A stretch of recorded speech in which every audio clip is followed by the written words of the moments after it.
Chapter 658. The black insect tide continued to gush out. These tiny and strange black insects clustered together and crazily piled up. The black insect pile slowly rose and soon formed a weird human figure that was constantly wriggling and twisting. The face of this weird human figure was made up of thousands of wriggling black insects, forming an ugly and terrifying face of an insect man. The insect man raised his head and looked around. His cold gaze pierced through the dense green sea and landed on the tall platform in the distance. 67 elves, 1 master sword dancer, 3 sword dancers, 3 elven archers, 1 Pegasus knight in reserve, 2 dryads that were not even 1,000 years old. Bliss opened his ugly, lotus petal-like mouth and let out a strange hiss unique to insects. He had been closely monitoring the Rusland village for 3 days. He had investigated the number of elves and the strength of the guards. To be honest, this small elven village did not have the qualifications to defend against an insect army that had grown up. However, the 2 small dryads in Rusland village made him a little cautious. In the elven army, the most basic magical plants that could be activated were the so-called Treant warriors. Dryads were the forms of Treant warriors in their infancy. If they were lucky enough to survive 1,000 years and stabilize their form, they would have the honor of advancing into Treant warriors with long vitality, thick skin, and the best defense and trapping ability. The 2 little dryads that had taken root in the Rusland village obviously had not reached the minimum threshold to advance into Treant warriors, but if they were to really show their might, their lethality would be top-notch. Thus, Worm Lich Bliss had been circling around the village for 3 days, waiting for the most suitable opportunity to attack. The time Bliss chose to attack was the only time of the day that the elves in the Rusland village gathered. When all the elves had gathered on the platform, Worm Lich Bliss sneered. The insect hand that was formed from countless insects waved, and the attack began. The beautiful elven village, that had been peaceful just a moment ago, had suddenly turned into a terrifying demonic realm that would make one's hair stand on end. The grassy clearing in the forest began to swell up and down like the surface of the sea. As the ground cracked and the soil shattered, a terrifying swarm of black insects gushed out like a tide. The black insects weren't big, but their numbers had reached an astonishing level. They clustered together, and as soon as they drilled out of the ground, they converged into a terrifying sea of insects that surged towards the tall ancient trees in the center of the village. The black sea of insects was still surging on the ground, and more insects had already overturned the surrounding tall trees. They climbed and crawled towards the target area. Along the way, the ground, tree trunks, branches, vine bridges, all the green leaves were nibbled clean. Looking from afar, Rusland village looked like it had exploded into a few blobs of ink, and it was spreading and devouring all the greenery at an alarming rate. The sound of a bug chewing on food might be very soft, but when tens of millions, hundreds of millions of bugs chewing on food gathered together, it formed a terrifying sound that made people want to cover their ears and not hear it. It reverberated throughout the entire Rutherland village. Soon, the strange situation in the village was discovered by some of the elves. Following a series of heart-wrenching screams, the elves who were training rushed out of the tree hall and stared at the terrifying scene in front of them. What is this? Countless elves roared madly in their hearts. However, the black sea of insects continued to move forward, devouring everything in their path. Soon, they surrounded the 3 tall ancient trees in the center of Rutherland village. Even more insects crawled along the trunks, tree bridges, and vine ropes in a frenzy. Everyone, do not panic. This is a terrifying wave of insects driven by the wicked witch. Everyone, pick up your weapons.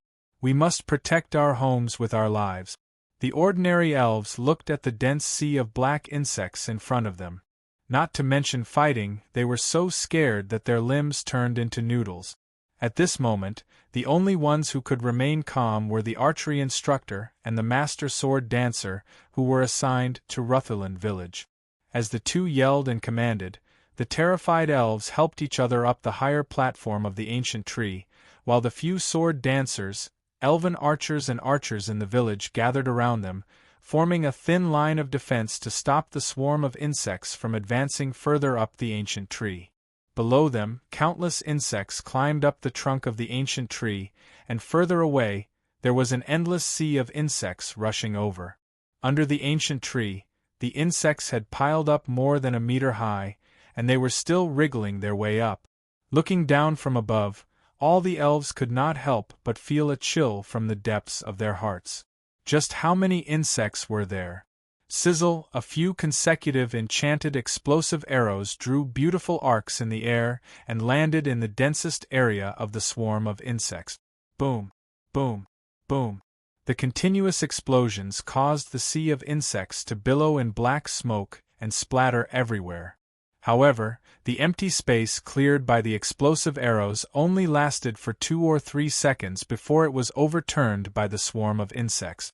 As far as the eye could see, it was hard to see any signs of the swarm of insects decreasing or decreasing. Instead, it felt like the sea of insects was getting denser and denser, and the swarm was getting thicker and thicker. A series of elven feathered arrows shot into the sea of insects. Most of them were ordinary arrows, and only a few were enchanted explosive arrows. These arrows, which were usually the most accurate and nimble of the elves, did not have any effect at this moment. Apart from the explosive arrows that could cause some damage to the swarm of insects, the ordinary arrows were like pebbles thrown into a torrent. They were quickly swept away and disappeared without a trace. As for the damage, how many magic arrows could a remote elven village have in stock? After 12 explosive arrows were shot, the female archery instructor, who had a determined expression, also showed a bitter and despairing expression. Her beautiful and slender fingers were tightly holding onto the last magic explosive arrow, but she could not shoot it. Where to shoot? What to shoot? The tree in front of her was filled with the swarm of insects. Even if she did not aim, it was impossible to shoot with her eyes closed. But was it worth it to use such a precious explosive arrow to delay the swarm of insects? Before today, she had never doubted her own strength and ability. She believed that with the elven longbow and magic explosive arrows in her hands, she could defeat any enemy and any opponent.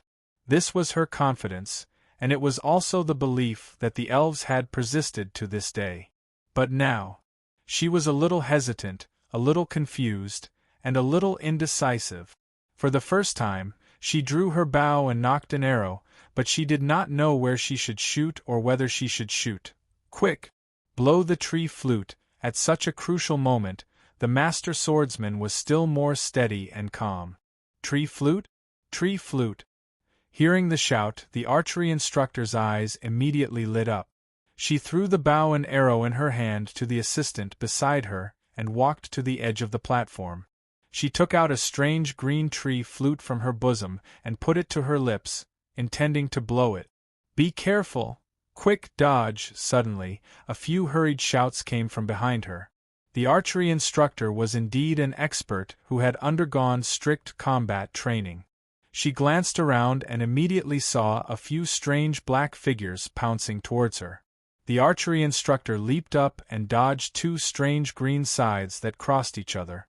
Her light toes quickly stepped on the surface of another pair of scythes that were slashing towards her, and with a little bit of force, she nimbly dodged. In the air, she pulled out her protective dagger and crossed paths with the third black figure that was chasing after her. With a shrill scream, the archery instructor's right arm was cut off at the shoulder, and a large amount of blood was sent flying. She barely managed to withstand the opponent's attack and somersaulted to the center of the platform. She crouched on the ground and used her remaining arm to brandish the dagger to protect herself. Swoosh, swoosh, swoosh, a series of elven arrows were shot, but after a series of crisp clanging sounds, the strange creatures on the opposite side used their terrifying scythe-like forelimbs to cut them down one by one. Mantises. The ones who sneaked up on the archery instructor turned out to be 3 strange mantises. One of the main reasons why these mantises were strange was that they were a little too big. If they stood upright, each of these mantises would be about 1 5 meters tall. Such a large praying mantis was rare even in the magical illusion forest, where there were many magical beasts. Their bodies were pitch black, and the surface of their bodies was covered with a layer of strange carapace with a metallic luster. On their backs were 2 pairs of translucent insect wings, one large and one small, and below their abdomen were 3 pairs of abnormally sharp arthropod legs. At the front of their semi-erect bodies was a pair of terrifying scythe-like forelimbs covered with sharp saw-teeth. Just now, these 3 strange mantises had relied on their swift movements and terrifying scythe-like forelimbs to sneak up on the archery instructor, and blocked the concentrated attacks of the elven archers. "Where's your instigator? He dared to come and attack us, but doesn't he have the guts to come out and fight us? Let him come out." The master swordsman waved his pair of swords and stood in front of his injured companion, shouting at the 3 approaching mantises. Unfortunately, his provocation did not have any effect on these magic mantises. The 3 demonic mantises flapped their thin wings wildly, and their flat and narrow bodies swooped down at high speed close to the ground. Their terrifying scythe-like forelimbs created a series of strange phantoms, and left a sharp sound of air tearing behind them. Clang, clang, clang, a series of metal explosions rang out. The master swordsman relied on his nimble body and airtight defense to barely resist the attacks of the 3 demonic mantises. However, the disparity in strength caused his body to tremble every time he tried to block. Helpless, the master swordsman was forced to retreat, and the web between his thumb and forefinger that was holding his swords was torn. Drops of blood spilled at his feet, and it was a ghastly sight. With his cover, the archery instructor with a broken arm finally found time to blow the strange green tree flute. Chapter 659. It was a strange sound wave that was difficult for ordinary people to detect. As it reverberated in the surrounding forest, the 2 ancient trees at the edge of Rusland village suddenly moved. A long, old, strange sound echoed in the forest. The 2 ancient trees that were 7 to 8 meters tall suddenly shook their bodies, and a humanoid face appeared on their withered trunks. Who woke me? You little elves, can't you let me sleep a little longer? One of the ancient trees shook its body, pulling its roots out of the soil with difficulty as it muttered. It spoke very slowly at first, as if it had not completely woken up from its deep slumber. However, when it stood up high, the speed of its speech returned to normal. Where did these little bugs come from? Why are there so many of them? The 2 dryads looked around with the face that appeared on the trunks, and finally realized that something was wrong. How was this a troublesome little bug? This was simply a terrible bug disaster. The 2 tall dryads shook their bodies, shaking off the black insects that were crawling all over their trunk. Then, they raised their thick wooden legs that were made from countless tree roots and tendrils, and stomped down fiercely. Dong dong dong dong. 4 dull sounds of wooden stakes smashing into the ground could be heard, and the thick wooden legs that were covered with circles of wooden veins stomped countless bugs to death. When the 2 dryads raised their legs again, their wide and flat feet were covered in purplish-black blood and stinking bug juice. Enemy! Enemy! Destroy the enemy! The 2 dryads roared angrily, taking large strides forward while attacking the swarm of bugs with all their might. The direction they were heading towards was where the tree flute sounded. Bug Lich Bliss hid quietly in a corner of the battlefield, using his strange compound eyes to observe everything that was happening on the battlefield from afar. Together with the eye bugs that were circling around the forest, the entire area within a 5-mile radius of Rusland village was under his strict surveillance. As a bug lich, he did not have the low-class hobby of being on the battlefield and enjoying the thrill of punching flesh like other wizards. To him, everything in front of him was just the final struggle of his prey before they were served on his plate. He was enjoying a gluttonous feast, and these were just his food. There was no need for him to compete with a group of food that was destined to be devoured just to show off his bravery. The only thing he needed to do was to wait for the food to be roasted just right before he swallowed it in one gulp. Looking at the two towering tree spirits carving out a bloody path among the swarm of insects, Bliss's insect head, hidden in the shadows of the forest, did not show any signs of anxiety or heartache. His purple compound eyes flickered in the darkness as he used the insectoid's unique method to control the insect swarm.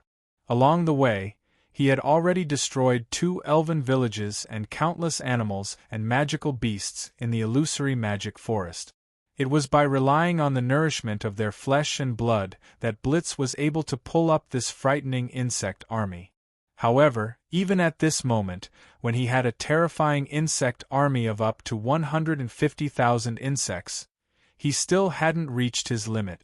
With his current strength, even if he doubled the size of the insect army in front of him, he would still be able to control them perfectly.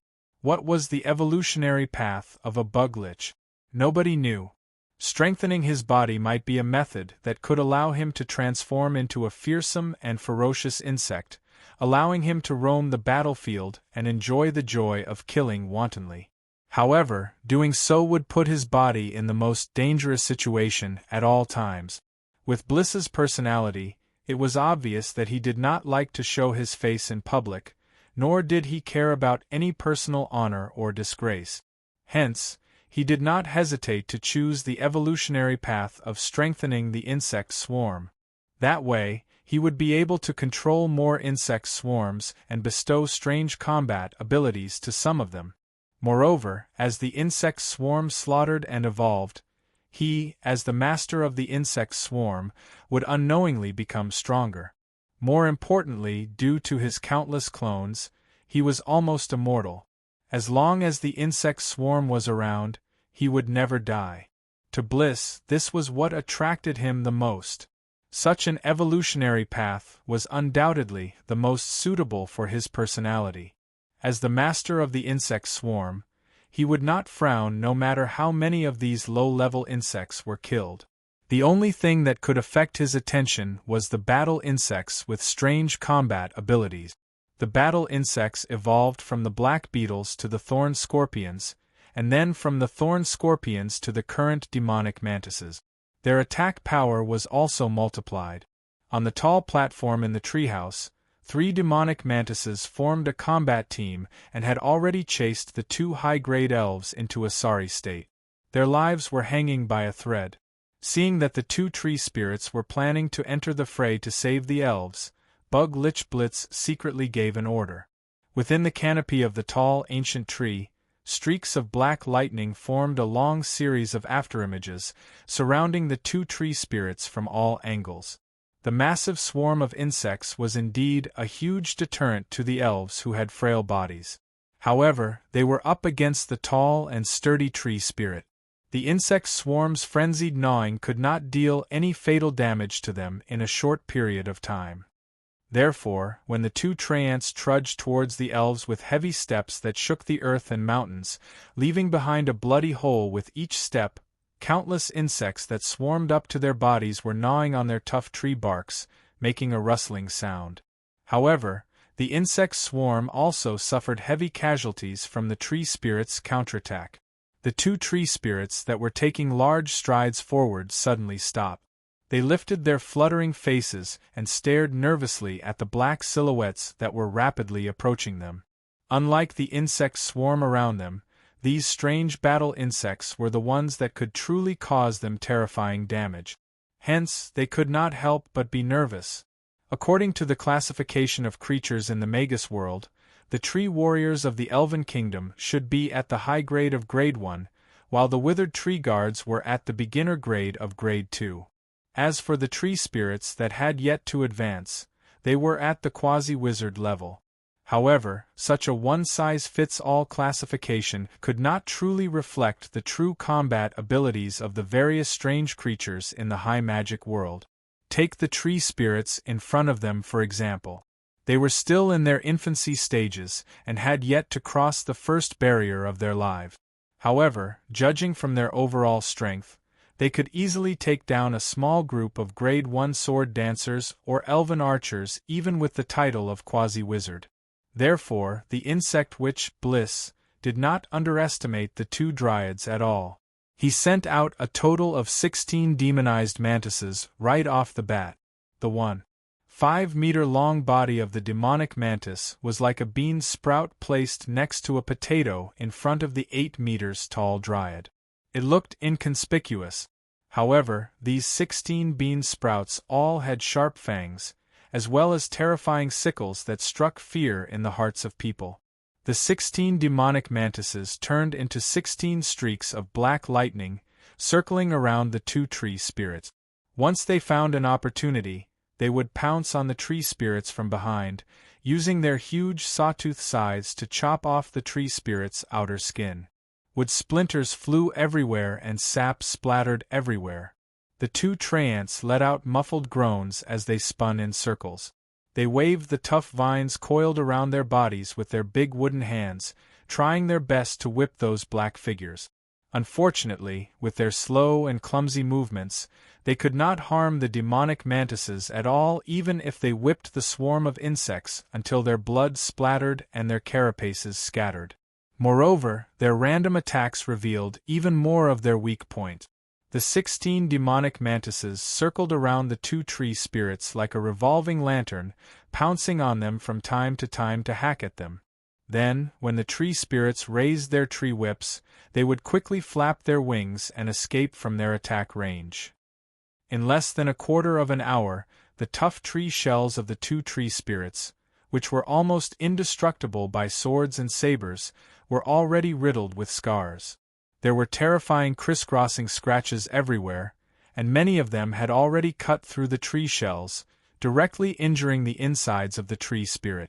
One of the two tree spirits had a determined expression on its wrinkled face. It raised its thick right foot and stomped down fiercely.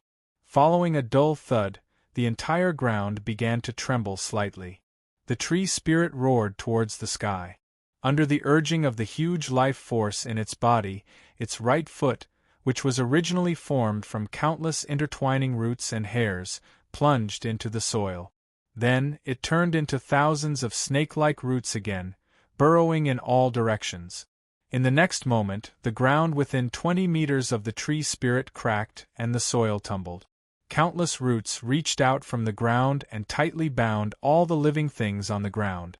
This included an uncountable swarm of insects and 3 magic mantises that could not fly in time. Galler, go and bring the elves away.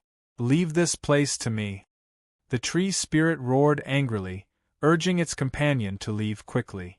The other tree spirit looked back at its companion that had chosen to sacrifice itself with a sorrowful expression. Finally, it turned around and walked towards the elven treehouse. It was abnormally tall. As long as it stretched out its arms and placed them on the ancient tree, the elves on it would be able to jump into the lush treetop with its fluttering branches. At this moment, the black swarm of insects had already forced the elves to the treetop of the ancient tree of survival. There, they were barely holding on to the last piece of pure land. In less than half an hour since the start of the battle, there were only slightly more than 20 elves left out of the 67. The rest were either dragged into the swarm of insects by the demonic mantises, or lost their footing and fell off the ancient tree, swallowed by the swarm of insects. In short, all of them were doomed. Hence, when they saw the tree spirit coming to their rescue, they all leaped and climbed into the treetop of the tree spirit, escaping from the ancient tree of survival that was about to be swallowed by the black swarm of insects. After receiving the elves, the only remaining tree spirit waved its tree whip and its hands to drive away the entangled demonic mantises. It waded through the densely packed swarm of insects and trudged towards the depths of the forest with great difficulty. Behind its lonely figure, the tree spirit that chose to stay behind had already fallen silently. Chapter 660. The battle had gradually died down. The once peaceful Rusland village had now become a terrifying region of the dead. Within a few kilometers of the village, There was not a single living creature that was taller than 5 centimeters. This was especially true for the area where the battle had been the most intense. Not only had the animals disappeared without a trace, but most of the plants had also been devoured, leaving behind a scene of desolation. High up in the sky, an eagle spread its wings and soared. It circled around Rusland village many times before finally being unable to suppress the restlessness in its heart and dove into the sky. The eagle flapped its strong wings and quickly weaved through the forest. From time to time, it would lower its altitude to avoid the branches and lush vines of the ancient trees. Finally, with a flash of light, it had passed through the forest and arrived at the quiet valley where Rusland village was located. The eagle's mind was agitated at the first sight. It almost lost control and crashed into a withered ancient tree. The eagle hurriedly circled around and landed steadily on the ground. After a strange distortion, it returned to its human form. Soph was a Grade 1 druid from Sky Water City. His daily task was to patrol the dozen or so elven villages around the Iron Tree Forest, and Rusland Village was undoubtedly one of them. Although Rusland Village had a small population, because it was adjacent to the Iron Tree Forest, the ironwood produced here was an important strategic resource for the Elven Kingdom. Ironwood was one of the main materials used to make high-strength elven bows. To the Elven Kingdom, which had many archers, it was extremely valuable. Almost every 4 or 5 days, Soph would come here to take a look and chat with some of his old friends. He was also in love with the female elf, Ferlin, who was the archery instructor in Rusland Village. He was madly pursuing her, so he came here even more frequently. However, today when he came here, he saw a scene of desolation after a great battle. Within the valley, all the greenery had almost disappeared. The earth seemed to have been trampled on, and there were signs of destruction and rupture everywhere. The tall ancient trees had all withered and withered, their roots exposed. There was no longer any vitality in their bodies. An especially tall ancient tree had fallen at the center of the village. Its broken body seemed to have been crazily gnawed by some kind of creature. The soft heart of the tree had been dug out, almost becoming an empty shell. Athelai. It was one of the 2 dryads of Rusland Village, Athelai. Seeing Athel's tragic death, Soph's heart trembled. If even Athelai could die in battle, it would be even more difficult for the other elves to survive. Then Ferlin. Soph, who knew the surroundings of the Irontree Forest like the back of his hand, immediately came to a conclusion. This wasn't some abnormally ferocious magical beast that had come to the village, but an invasion from the outside world. Combined with the recent battle reports from the Elven army in Sky Water City, Soph dared to assert that the witches who appeared here were definitely those vicious and evil witches from the other world. Under normal circumstances, Soph should have quickly retreated and rushed back to Sky Water City to report the situation. He should have asked the Elven commander to dispatch more helpers and powerful druid masters to investigate and track the whereabouts of the enemy. However, Soph was worried about Ferlin's whereabouts. After hesitating for a moment, he finally clenched his teeth and rushed into this terrible battlefield. The enemy might have already left for some time. Although there were traces of a fierce battle on the ground and in the trees, it was difficult to find any survivors. He couldn't even find a slightly larger animal. As a result, he could no longer use his animal communication skill. Although he could communicate with the remaining plants and ancient trees in the surroundings, these plants only had a simple and crude mind. Apart from the 2 simple words, enemy, insect, they couldn't provide any more detailed information. In the forest, Soph also picked up many broken black insect shells. He carefully put these clues, left behind by the enemy, into his bag, ready to go back and submit them. Suddenly, there was a faint movement on the platform of the towering tree hall. This couldn't help but make Soph extremely nervous. He clenched the oak staff in his hand and added a tree skin spell on himself. Only then did he gather his courage and rush to the platform. However, the scene on the platform almost made him feel like his eyes were going to pop out of his head. This seemed to be the main battlefield of the battle. The large wooden platform was full of blood and scratches. At the corner of the platform near the tree hall, a female elf with a broken arm had been stripped naked. Her chest was pierced by an arrow and nailed to a tree trunk. Her body was white and smooth, and her breasts were erect. Her head hung down powerlessly, and her face was covered by her messy hair. The blood that flowed from her naked body gathered into a blood-red lake under her feet. Due to the long time, the blood had solidified into a dark red blood stain. It was a ghastly sight to see. Apart from her, there were no other elves' corpses on the platform. It was Ferlin. Almost instantly, Soph recognized the female elf's identity. He rushed over in excitement, but before he could touch Ferlin's corpse, he felt an evil wind above his head and on both sides of his body. 4 to 5 black figures rushed out from their hiding places, aiming for the young druid who had lost his mind.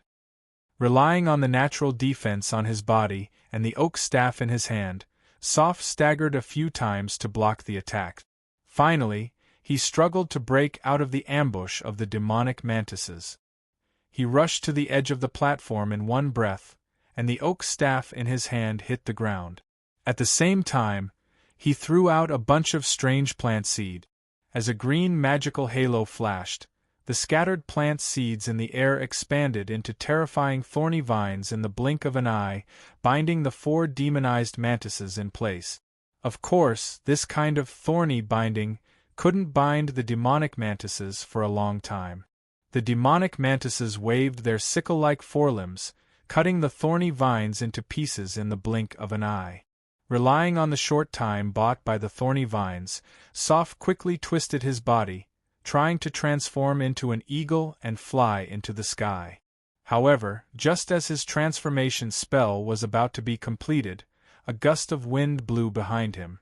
An extremely sharp mantis forelimb pierced through his right chest and nailed him firmly to the floor of the platform. Immediately after, the back of Soph's head suffered a heavy blow, and he fainted without a sound. On the flat and spacious platform of the tree hall, figures of all shapes and sizes had gathered without anyone noticing. Mary, who hadn't shown her face for a long time, was proudly standing in front of the group in her blood-red armor. Behind her were the 3 blood knights led by Soros. The old fox, Venlier, was still dressed like a middle-aged nobleman, accompanying Mary with a smile on his face. At the back of the group, there were 13 or 14 forest elves. There were both men and women, and all of them were tall and handsome, valiant and heroic. However, at this moment, their eyes were bloodshot and filled with viciousness.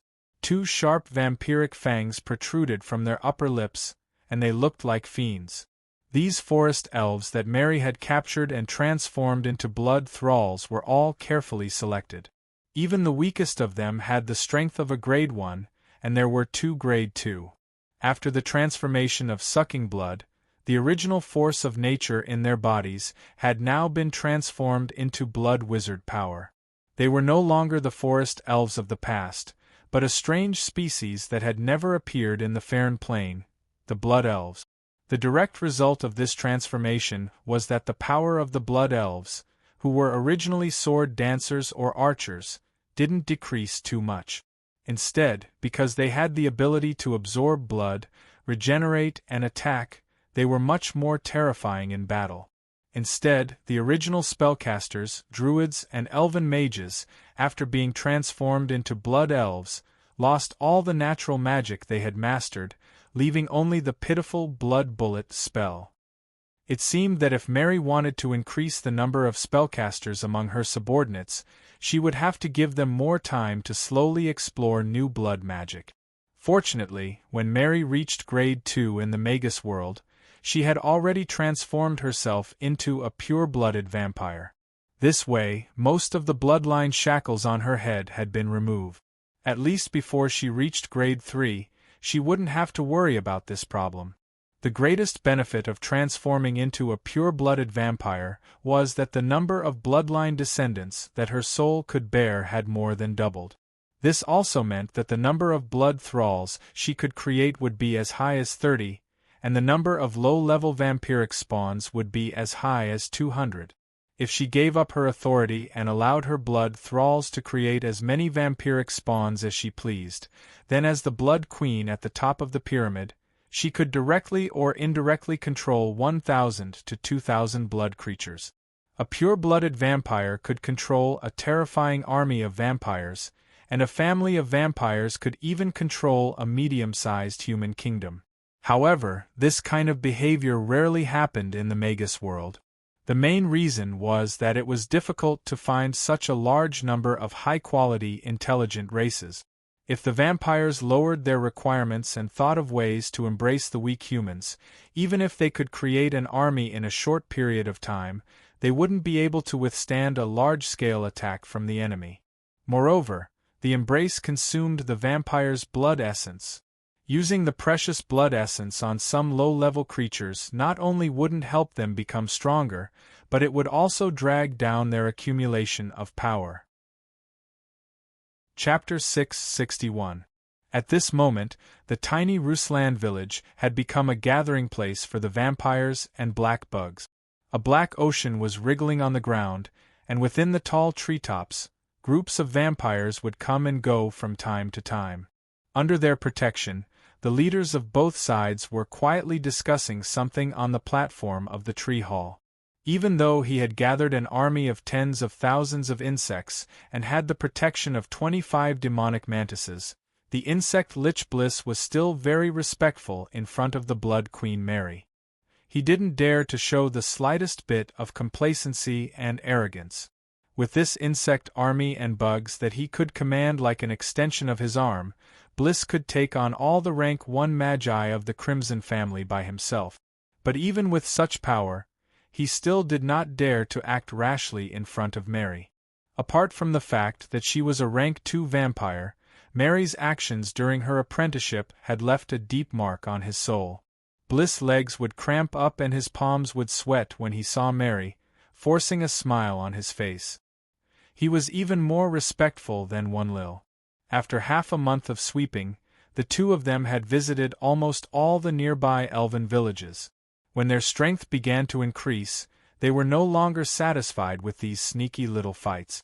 This time, they purposely chose to meet here so that they could gather enough forces to launch a sneak attack on the outskirts of Celestial Water City. An elven town southwest of Celestial Water City, Quelryn's Hut. It was more than 200 miles away from Celestial Water City and had a resident population of about 400 elves. It was one of the satellite towns of Celestial Water City and was mainly responsible for supplying large amounts of fresh fruits to Celestial Water City every day. Most elves were vegetarians and would not touch greasy or fishy meat for their entire lives. Hence, the fruits provided by Quelryn's hut could be considered the main source of food for the residents of Celestial Water City.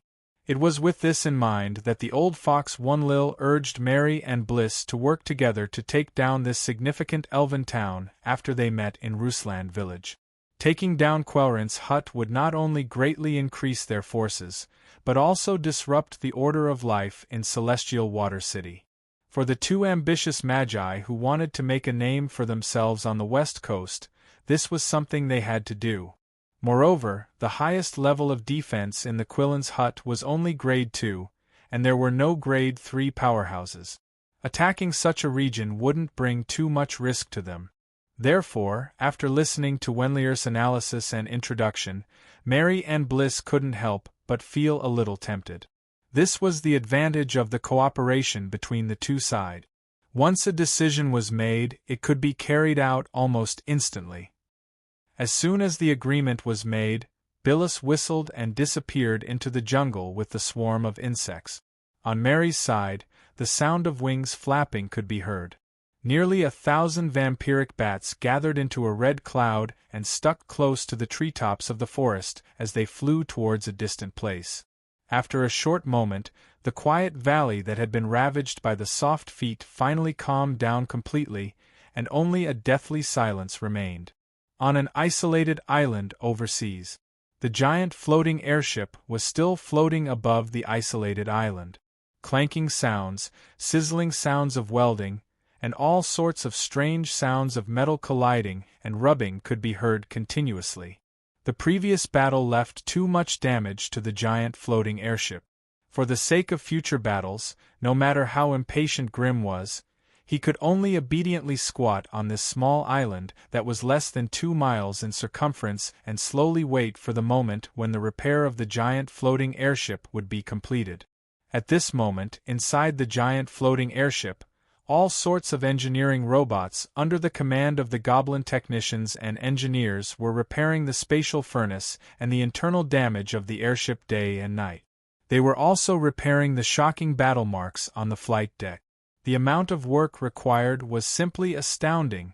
Fortunately, before entering the Farron plain this time, the giant floating airship had stored a sufficient amount of metal ingots and alloy materials, so they were not at a loss. Otherwise, they could only quietly return to Shadow Island and seek help from the Pale Witches. The Magi obviously couldn't stand such a noisy environment, so they all chose to move to the isolated island. There, they used the short intervals of battle to continue some experiments and research that interested them. In the lower level of the isolated island prison, Grimm ordered people to dig out a small stone room and set up a temporary laboratory inside. What he urgently needed now was the forest elves. Humans, elves, dwarves, orcs, halflings, pygmies, kobolds, goblins. The same race that landed in different regions would undergo a tremendous change. As a magus, although Grimm thought that he had a good understanding of the elves, that was only from books from the magus world. The elves that Grimm knew from books alone included wood elves, golden elves, sun elves, moon elves, gray elves, wild elves, grassland elves, forest elves. When a certain elven race was placed in extreme environments, they would even mutate into new and unrecognizable forms. For example, the dark elves, also known as drow, that lived in the underworld all year round, the sea elves, also known as naga, that lived in the deep sea, and the fallen elves, also known as satyrs, that lived in the enchanted region. The elves who lived on Callan continent called themselves the forest elves because they lived in the magic forest. They basically continued the tradition of the elves, and based their foundation on Ojwa's archery skills. Regardless of gender, all the forest elves were tall, intelligent, beautiful, graceful, and sharp-eyed. They loved poetry, literature, and music the most. They usually lived in groups deep in the forest, and the largest clan rarely had more than 200 people. The forest elves' secret villages were ingeniously integrated with the forest, and did their best not to harm the forest itself. Almost all the forest elves were vegetarians. They usually only gathered some natural fruits for food, and rarely hunted forest creatures. Thus, unlike humans, they didn't cut down trees or burn weeds to open up farmland. It was precisely because they had completely integrated themselves into the magic forest that they were praised as children of nature and friends of the forest. Relying on this strange racial talent, they could travel through the magical forest that was filled with thorns, bushes, vines, and enchanted plants without leaving a trace. The forest, which was difficult for outsiders to traverse, was no obstacle to the forest elves. They could even talk intimately with every flower, every blade of grass, and every tree in the forest. Thus, it was almost impossible to track the forest elves in the magic forest. That was basically all Grimm knew about the forest elves. Apart from that, he had a rough idea of the forest elven army's professions and their characteristics. Overall, Fane Plain was a fairly well-developed middle-level plane, and wasn't qualified to be mentioned in the same breath as the Sorcerer World. Although the classification of creatures here was similar to that of the Magus World, in terms of quality, it was far too different. After experiencing several battles, large and small, Grimm estimated that the creatures here were half a rank lower than those in the Sorcerer World. That was to say, the Grade 1 junior fighters in Fane Plain were only slightly stronger than the senior apprentices in the sorcerer world, and barely on par with associate sorcerers. Oftentimes, the Grade 1 Fane Plain couldn't even compare to the powerful associate sorcerers in the sorcerer world. It was no wonder that Grim, a Grade 2 junior fire wizard, could fight multiple Grade 2 Fane Plain creatures at the same time, and even beat them into a sorry state.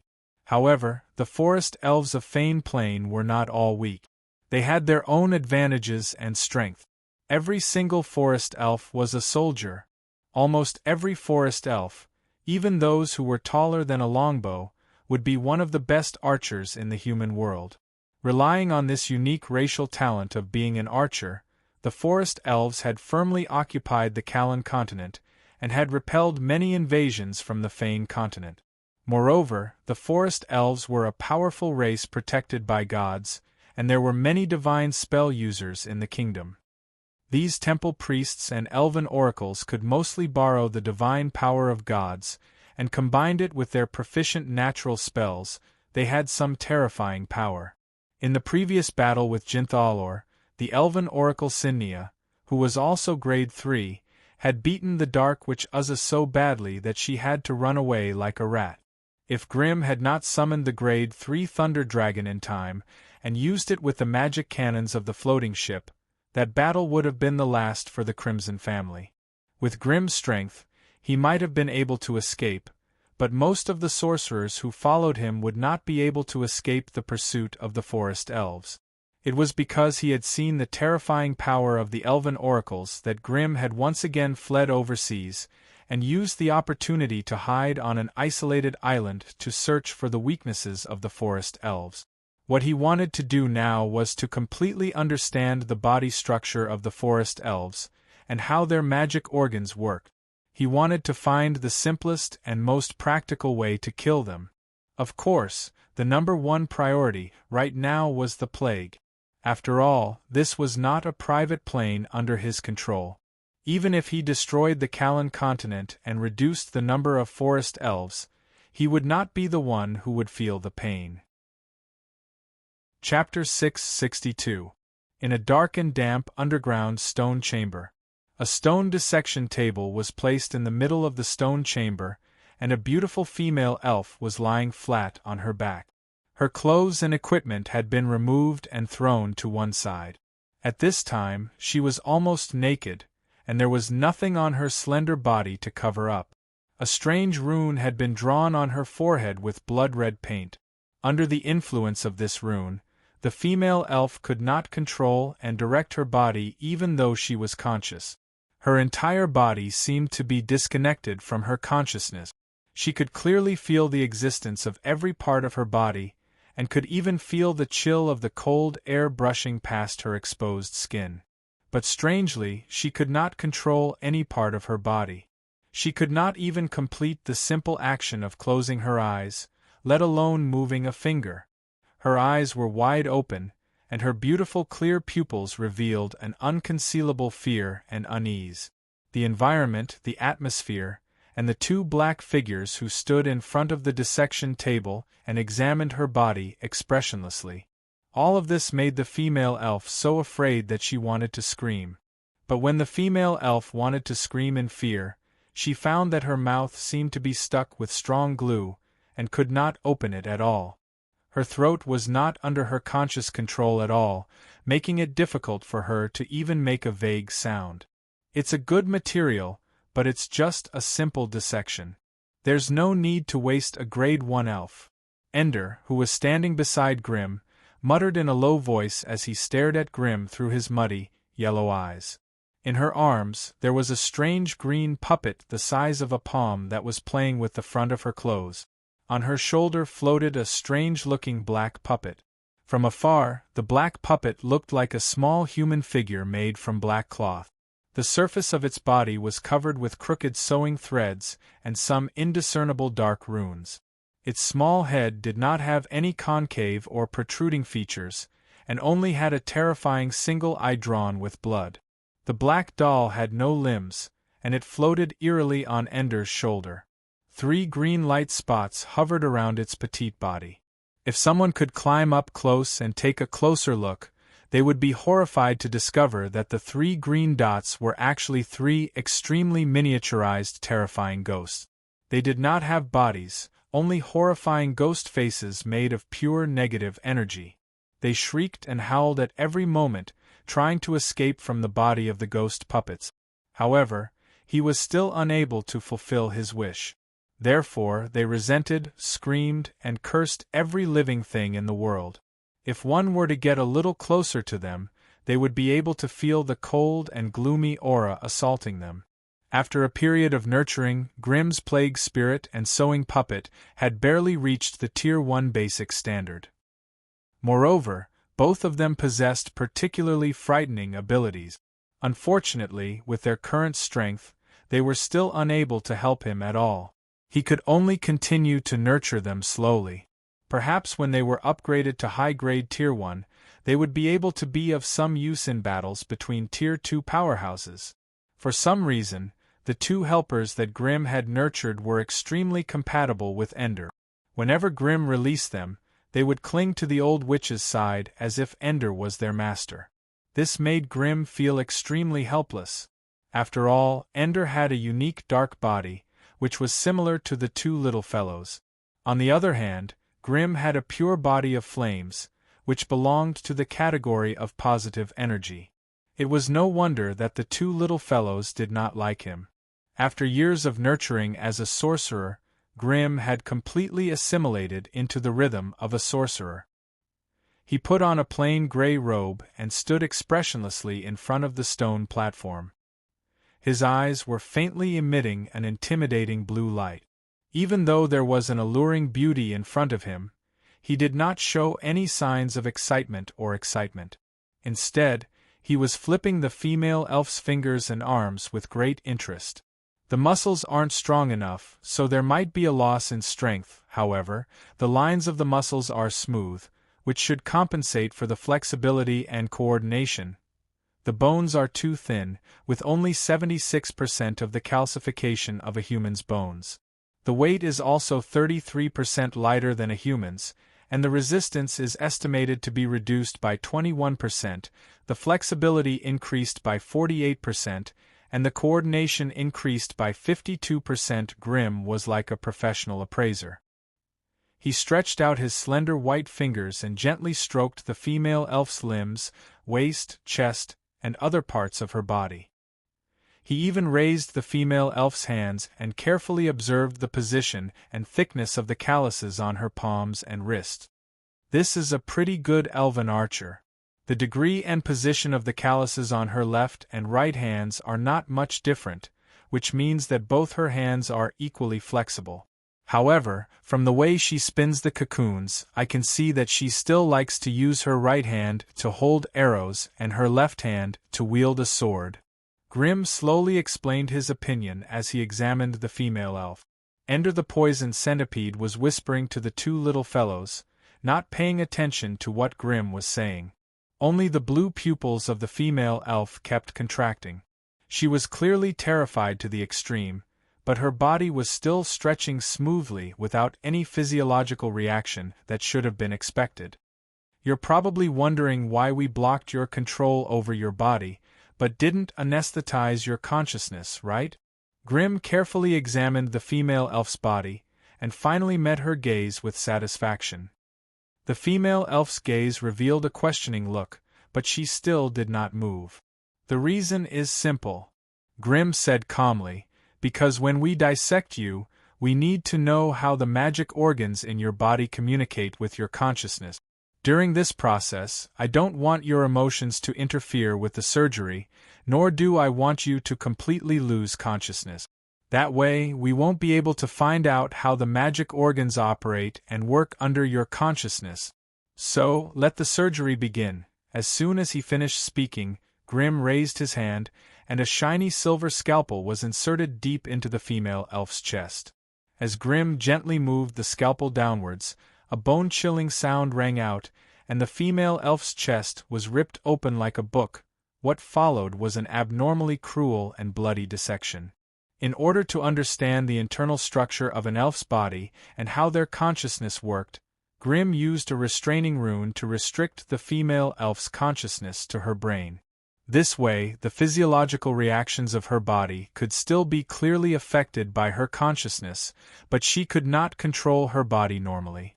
The terrifying pain of her flesh assaulted the female elf's consciousness in waves. Her eyes were clearly rolling back from the pain, but her face was still calm. Grimm extended his hands into the female elf's chest, and gently searched inside. From time to time, he would bring out fresh organs dripping with blood. All the organs were carefully placed into glass containers of various sizes and colors. They were all filled with a light yellow nutrient solution that could maintain the organ's activity for a short period of time. Heart, liver, spleen, lungs, kidneys, stomach, intestines. Grimm's hands nimbly cut. Every time he cut a blood vessel, he would flick his fingers, and suddenly, a small flame would be ignited to seal the bleeding point.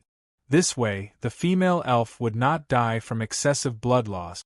Moreover, under the stimulation of a strange spell, the female elf's chest was almost completely dug out, but she still did not die. Instead, her consciousness was still conscious, and she had to endure torture that was far more terrifying than death by 1,000 cuts. After examining all the internal organs of the female elf, Grimm regretfully shook his head.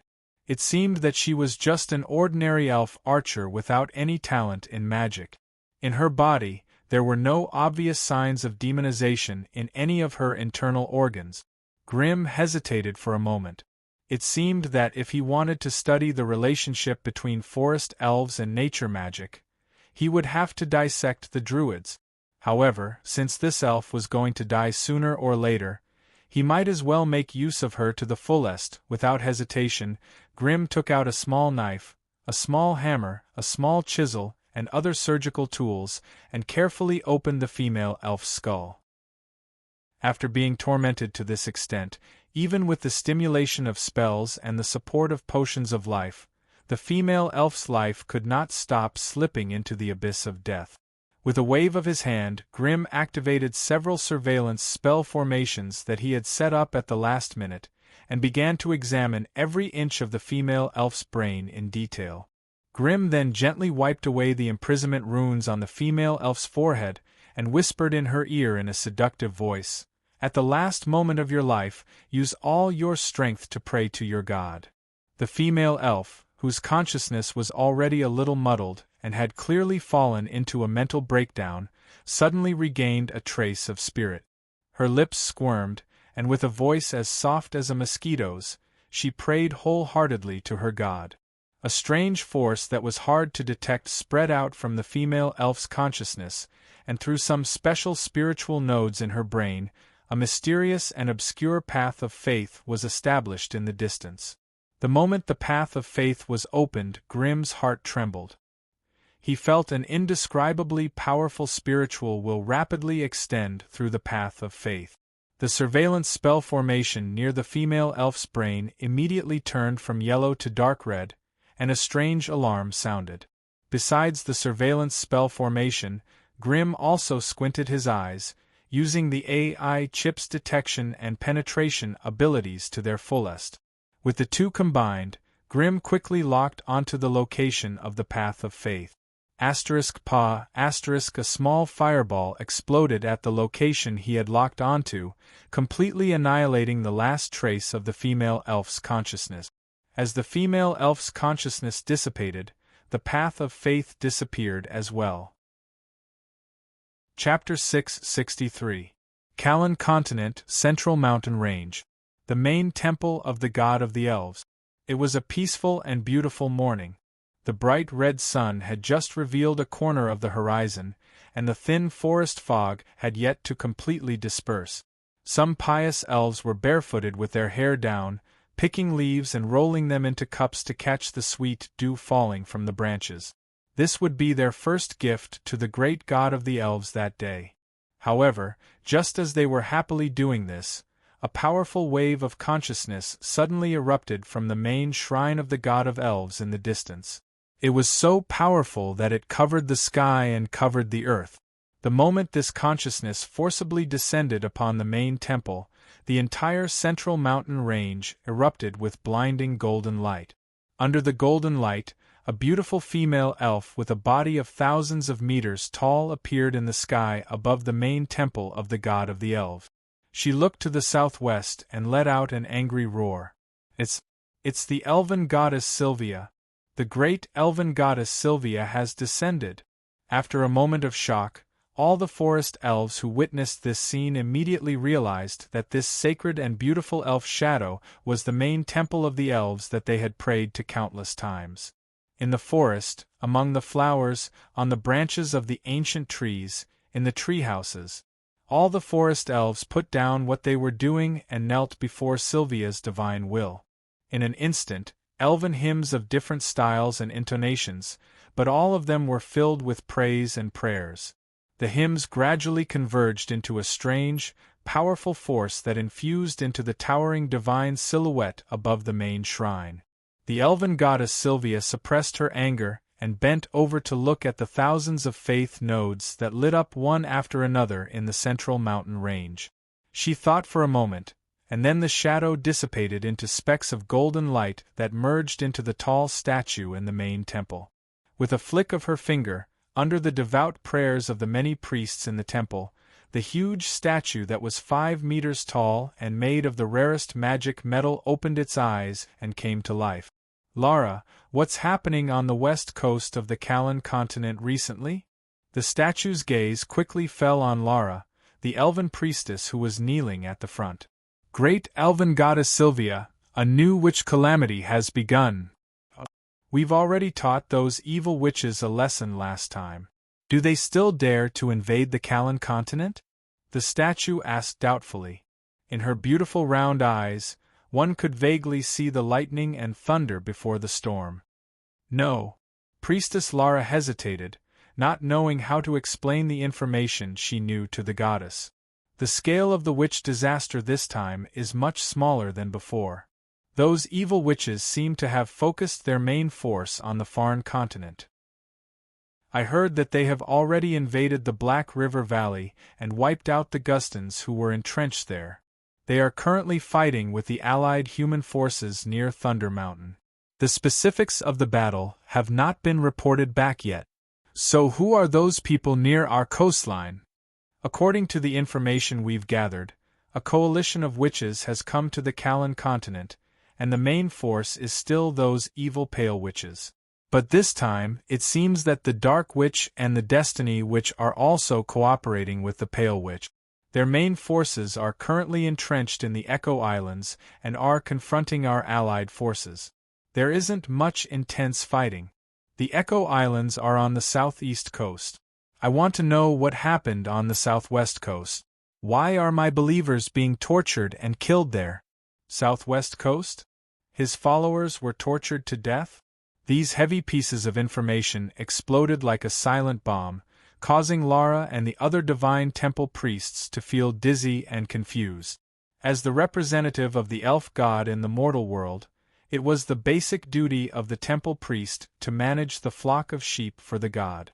Although the elf queen's authority was great, she still had to behave humbly in front of the temple priest. After all, the divine decrees of the gods could only be delivered through the mouths of the priest.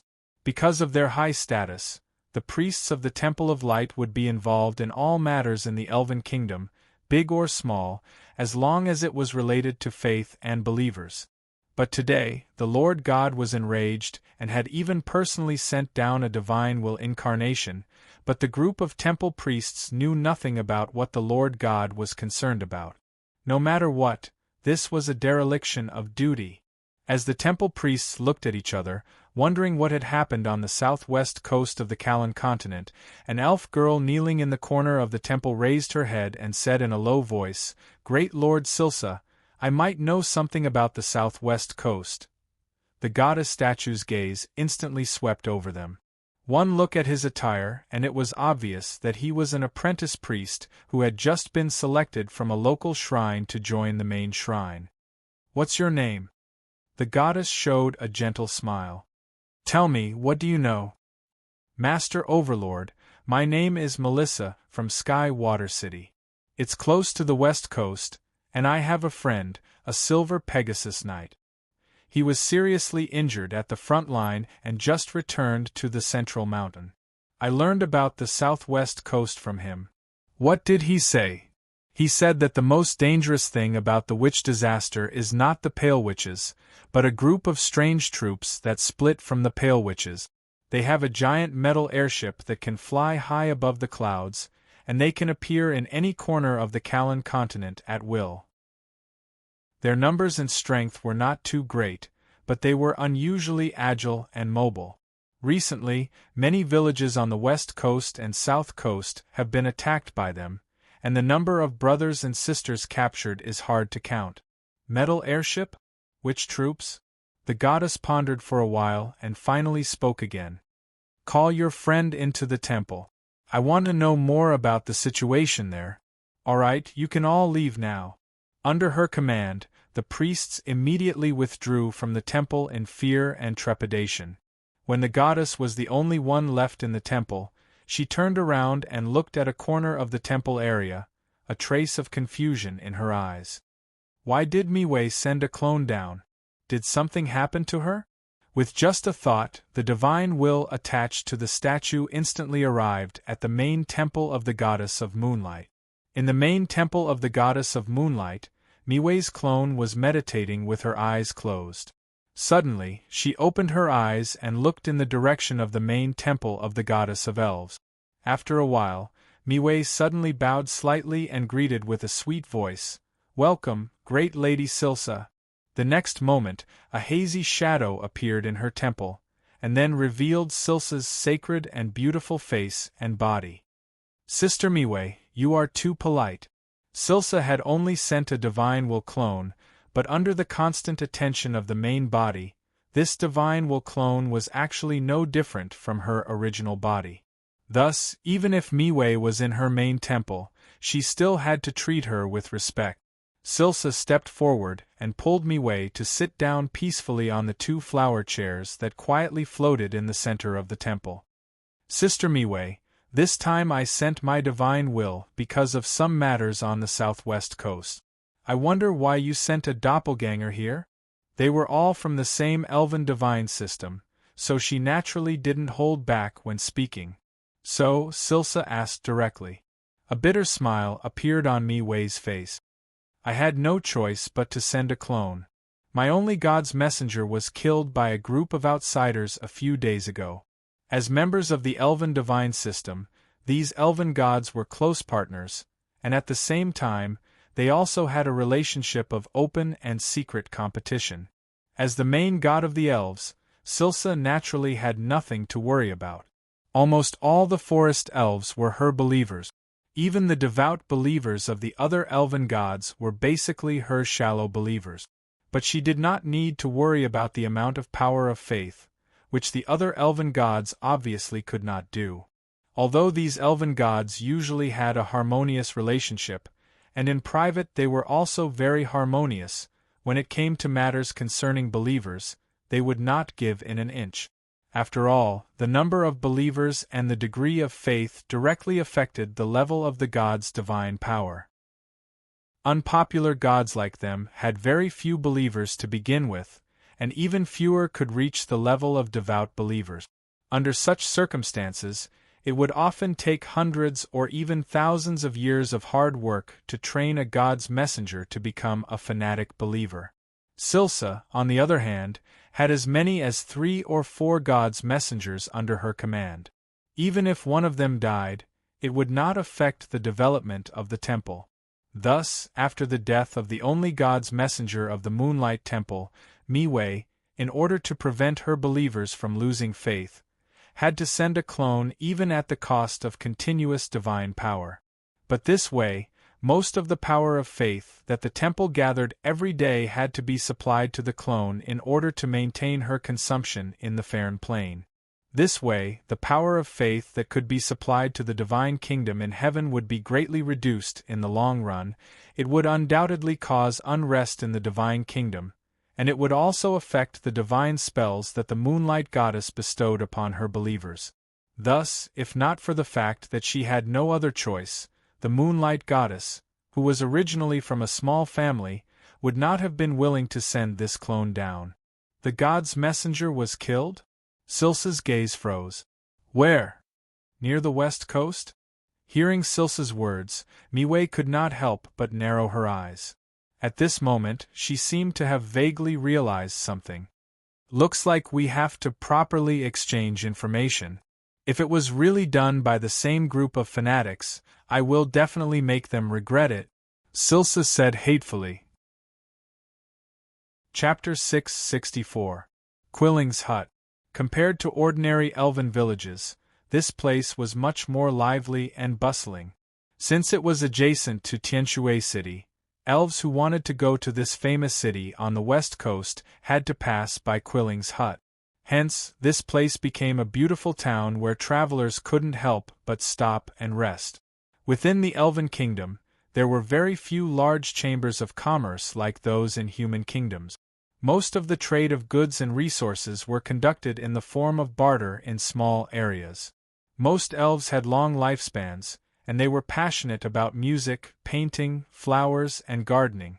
They had very low requirements for material things, and most of the time, they pursued a self-sufficient, perfect life. While humans bitterly lamented that life was too short and were busy pursuing money and power, the elves liked to travel around the Kalan continent as they pleased after they grew up. They drank some dew when they were thirsty, picked some wild fruits when they were hungry, and found a random branch to sleep on when they were tired. As for power, wealth, and personal strength, these became a waste of life, and were rejected by most elves. It was precisely because of this atmosphere of enjoying life and pursuing elegance that the pace of life of the elves seemed to be a little slow and lazy. Although there were several alarms on the west coast, most of the places that were attacked were at the edge of the coast. Hence, even if Tianshui City sent a large number of Pegasus Knights and Hippogriffs to patrol the coast, the elves in Quilling's Hut still seemed to be leisurely and enjoyed every day of their lives. As night fell, the number of people coming and going to Quilling's Hut gradually began to thin. Although the illusory forest was the home of the elves, when night fell, the fierce magical beasts would also come out to cause trouble. Therefore, there was no special need for it, and the elves didn't like to walk in the illusory forest at night. At the bottom of a low cliff 3 miles away from Quilling's Hut, a black-robed Bliss was discussing something with Mary in a low voice. After 5 days of traveling by night, the Bug-Lich Bliss finally succeeded in leading the bug army to the vicinity of Quilling's Hut. At this point, it would be up to the Blood Queen Mary to decide what to do next. Therefore, after both sides met here, everyone kept their mouths shut and silently listened to the instructions of the old fox, Venlier. This is an important elven territory near Sky Water City. It would be wishful thinking for us to encircle and clean up the elves as we did in the past. Once they stayed here for too long, the distance of 200 li was nothing to the Tianshui City guards. So whether we win or lose, we have to fight fast. We can't take more than 5 hours to attack the Quilling's Hut. 5 hours is too short. This way, even if the operation to kill the elves is successful, there won't be much time to clear out the resources inside. Bliss said with a gloomy expression. Lord Bliss, don't forget that we're still in danger. Once his position was exposed, it would be very difficult to get rid of them and escape to the edge of the coast. That's why we can't stay here for long. 5 hours is enough for us to run away from the elven guards in the town and plunder as much as we can. Mary stood at the side with a straight face. She did not pay much attention to the negotiation between Venlier and Bliss. She looked towards the northeast and frowned. She felt an indescribable pressure pressing down on her, making it hard for her to breathe. Had they been exposed in this operation? Or would there be a change in the operation later? Or was there some big shot nearby? For a moment, too many possibilities flooded her mind, making it hard for her to calm down. No need to argue, Mary said decisively. We only have 4 hours. Once the 4 hours are up, we'll disband immediately no matter how we fight. If you're not afraid of death, you can stay and continue sweeping. All the loot will be yours, I don't want a share. Bliss did not dare to be stubborn in front of Mary, and nodded silently in agreement. Since time was tight, there was no need to set up slowly and surround them before attacking. After the few of them came to a decision, they immediately split up and started moving. Bliss's insect army was always by his side. He walked into the forest, raised his hands, and shouted in a low voice, "Come out, my people!" As soon as Bliss's voice fell, the clearing in the forest with a radius of 100 meters immediately boiled up. The black soil rose up like waves, and as the soil at the top of the mounds cracked and crumbled, large swarms of black beetles spewed out from within, instantly turning the place into a terrifying sea of insects. Bliss's black body collapsed in an instant, dispersing into hundreds and thousands of black beetles that merged into the swarm of insects, forming a terrifying torrent that surged towards Quellin's hut not far away. Behind the swarm of insects, a large swarm of vampire bats began to advance under the cover of the lush treetops. Under the dim moonlight, a terrifying scene was about to unfold in the forest. Warren was just an ordinary elven archer. He was honored to be selected into the garrison of Quellin's hut, becoming a trainee elven warrior. His daily mission was to guard the outpost at the edge of the town, to prevent wild beasts and magical beasts from entering the town at night. The work of a night watch was actually very boring. If not for the clever and adorable Cathead accompanying him and chattering with him, Hualun might not have been able to withstand the long and lonely night. The Cathead was an owl that grew up with him, and could be considered an animal companion that accompanied him day and night. However, there was clearly something unusual today. Once it was dark, the Cathead seemed a little anxious and nervous, flying into the forest from time to time and circling around as if searching for something. But in the dark and dense forest, it almost always returned empty-handed. Just as the bright moon hung in the sky, this usually calm and composed animal companion seemed to be possessed as it continuously circled around the sentry post. Then, it quickly pounced onto Hualin's shoulder and neighed loudly. Enemy! Danger! After a quick exchange, Hualun only managed to get some simple information from the Cathead. He was not like those druids who could use nature spells to directly communicate with animals. Hualun was able to get this information because of his familiarity and understanding with the Cathead. There's an enemy approaching the outpost? Hualun quickly carried his longbow on his back, put on his quiver, and slung on his short sword. With both hands holding onto a tree vine, he leaped up the tall tree next to him as light as a monkey. After finding a hidden place, Hualun used the dense leaves to cover his body. He drew his bow and arrow, holding his breath as he scanned the forest under the night sky with rapt attention. As a probationary member of the garrison, he would be reprimanded by his superior if he randomly sent out a warning without discovering the enemy's presence. Therefore, Hualun could only silently observe the movements around him.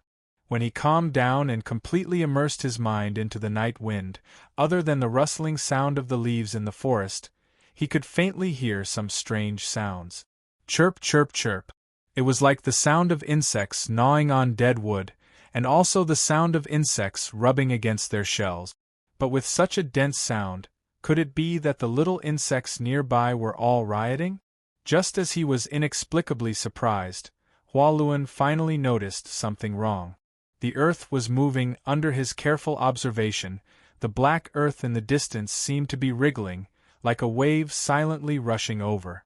The chirping sound was getting louder and louder. The dark night could not obstruct Hualun's sharp vision, and his expression finally changed drastically. This was not the earth surging, but it was a swarm of innumerable black beetles advancing. Like a black ocean, the swarm of insects flooded the forest, crossed the hills, crossed the stream, and were advancing at a crazy speed towards the Quilling's hut. Beep! The piercing sound of a police siren finally sounded. The arrow in Hualun's hand shot out with a bang, and instantly sank into the black sea of insects. He did not know if he had shot any insects dead, but Hualuen quickly drew his bow and arrow, preparing for a second attack. At this moment, a strange flapping sound of wings in the dense forest reached his ears. Hualuen looked up in shock, and what he saw was a furry mouth that was rapidly expanding. The moment the piercing siren sounded, in the middle of the bustling Quilling's hut, a graceful and vigorous female elf walked out of the tree hall and looked in the direction of the siren. Almost at the same time, the deputy captain of the garrison team, Aaron, held her quiver and ran to the female elf, panting. "It seems to be a siren coming from the southwest. Have you sent anyone to check?"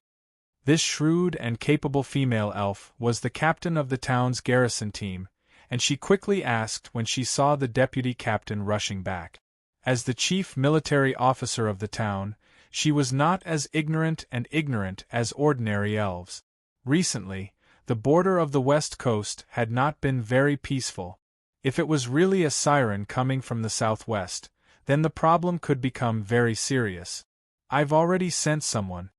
Hualuen is on sentry duty in the west tonight, and judging from the sound, it seems to be a siren from the west sentry. Do you think we should inform all the members of the garrison team to gather?" "Gather?" The female elf captain was still looking into the distance.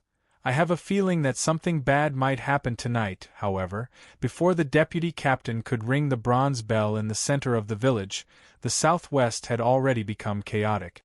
This uproar was not limited to a single area, but a general one. It was visible to the naked eye that the southwest edge of the Quilling's hut was blown by a gust of cold wind, and everywhere it went, it immediately became chaotic. Many elves stretched their necks and roared, quickly running away while climbing up to higher ground. It seemed that some terrifying beasts had rushed into the town. "Immediately gather people, I'll rush over to take a look." Chapter 665. At this moment, the outskirts of the town were in complete chaos. The black insects were like terrifying beasts that devoured everything. Any elves that fell into the swarm would be instantly covered by the insects, and drowned into a constantly struggling pile of insects. What was even more terrifying was that none of the elven villages and towns seemed to have any defensive measures, such as walls.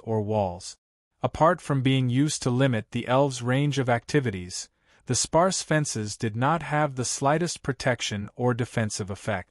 If the elves could build tall and sturdy walls like the humans, they might be able to temporarily delay the advance of the insects. But now, the unprotected elven town became the target of the black insect seas rampantly spreading and devouring. Many elves who lived at the edge of the town were forced up the tall trees by the swarm of insects. However, before they could calm down and take a few breaths, streaks of black insect shadows and a dark red cloud drowned out their position. There was no lack of outstanding combat ability among these elves.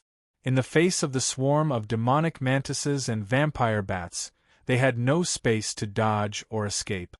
They could only desperately exchange blows with the other party. Unfortunately, be it the demonic mantises or vampire bats, they never cared about casualties.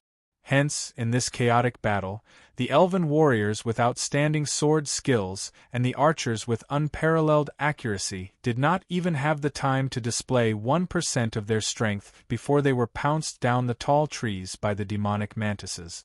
At the edge of the elven town, a black torrent swept in. The elven warriors who encountered it had just unleashed their combat aura of different colors when they were completely drowned by the swarm of insects. Only the elven archers leaped high and low between the tall trees, occasionally shooting a few rays of intense cold light into the sea of insects. Unfortunately, these fellows could not hold on for long before they were annihilated one by the hordes of demonized praying mantises. The entire edge of the town was in complete chaos. When the female elf captain rushed to the scene, she happened to meet the elves who were retreating in defeat. Only 3 to 5 minutes of battle had already made these elves feel as if they had gone through a long period of torment. All of their faces were deathly pale, and they were still in a state of shock. Aside from fear, there was nothing else in their eyes. No matter how one looked at it, the female elf captain possessed the strength of a Tier 2 basic elf. Seeing that the situation was dire, she grabbed a vine and gently swung herself up a tall tree. She then pulled out 3 elven feather arrows decorated with strange magical patterns from her quiver. Twang, twang, twang. 3 enchanted exploding arrows shot into the sea of black insects in a triangular formation. In the next second, the violent shockwave from the explosions spread out and quickly engulfed the entire front line of the black sea of insects. The speed at which the black sea of insects charged forward immediately slowed down. Visible to the naked eye, 3 visible defects appeared at the front of the sea of insects.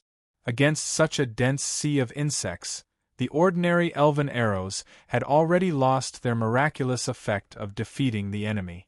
Instead, the simple and crude exploding arrows were more effective in dealing group damage. However, when the female elf captain reached into the quiver again, the number of arrows she felt with her fingertips made her frown. There were still 30 ordinary elven feather arrows, but only 2 enchanted exploding arrows. Such powerful enchanted arrows could only be refined by the few elven mages in the elven kingdom. Hence, a garrison captain like her only carried 5 enchanted arrows with her. Once they were used up, it would be too late to return to the tree hall to replenish them. As Quellen's hut was an elven town, there were only 30 enchanted arrows stored in the warehouse. Facing the situation today, it was simply not enough. Just as the female elf captain was hesitating, a black humanoid figure quickly rose from the black sea of insects at the corner of the street.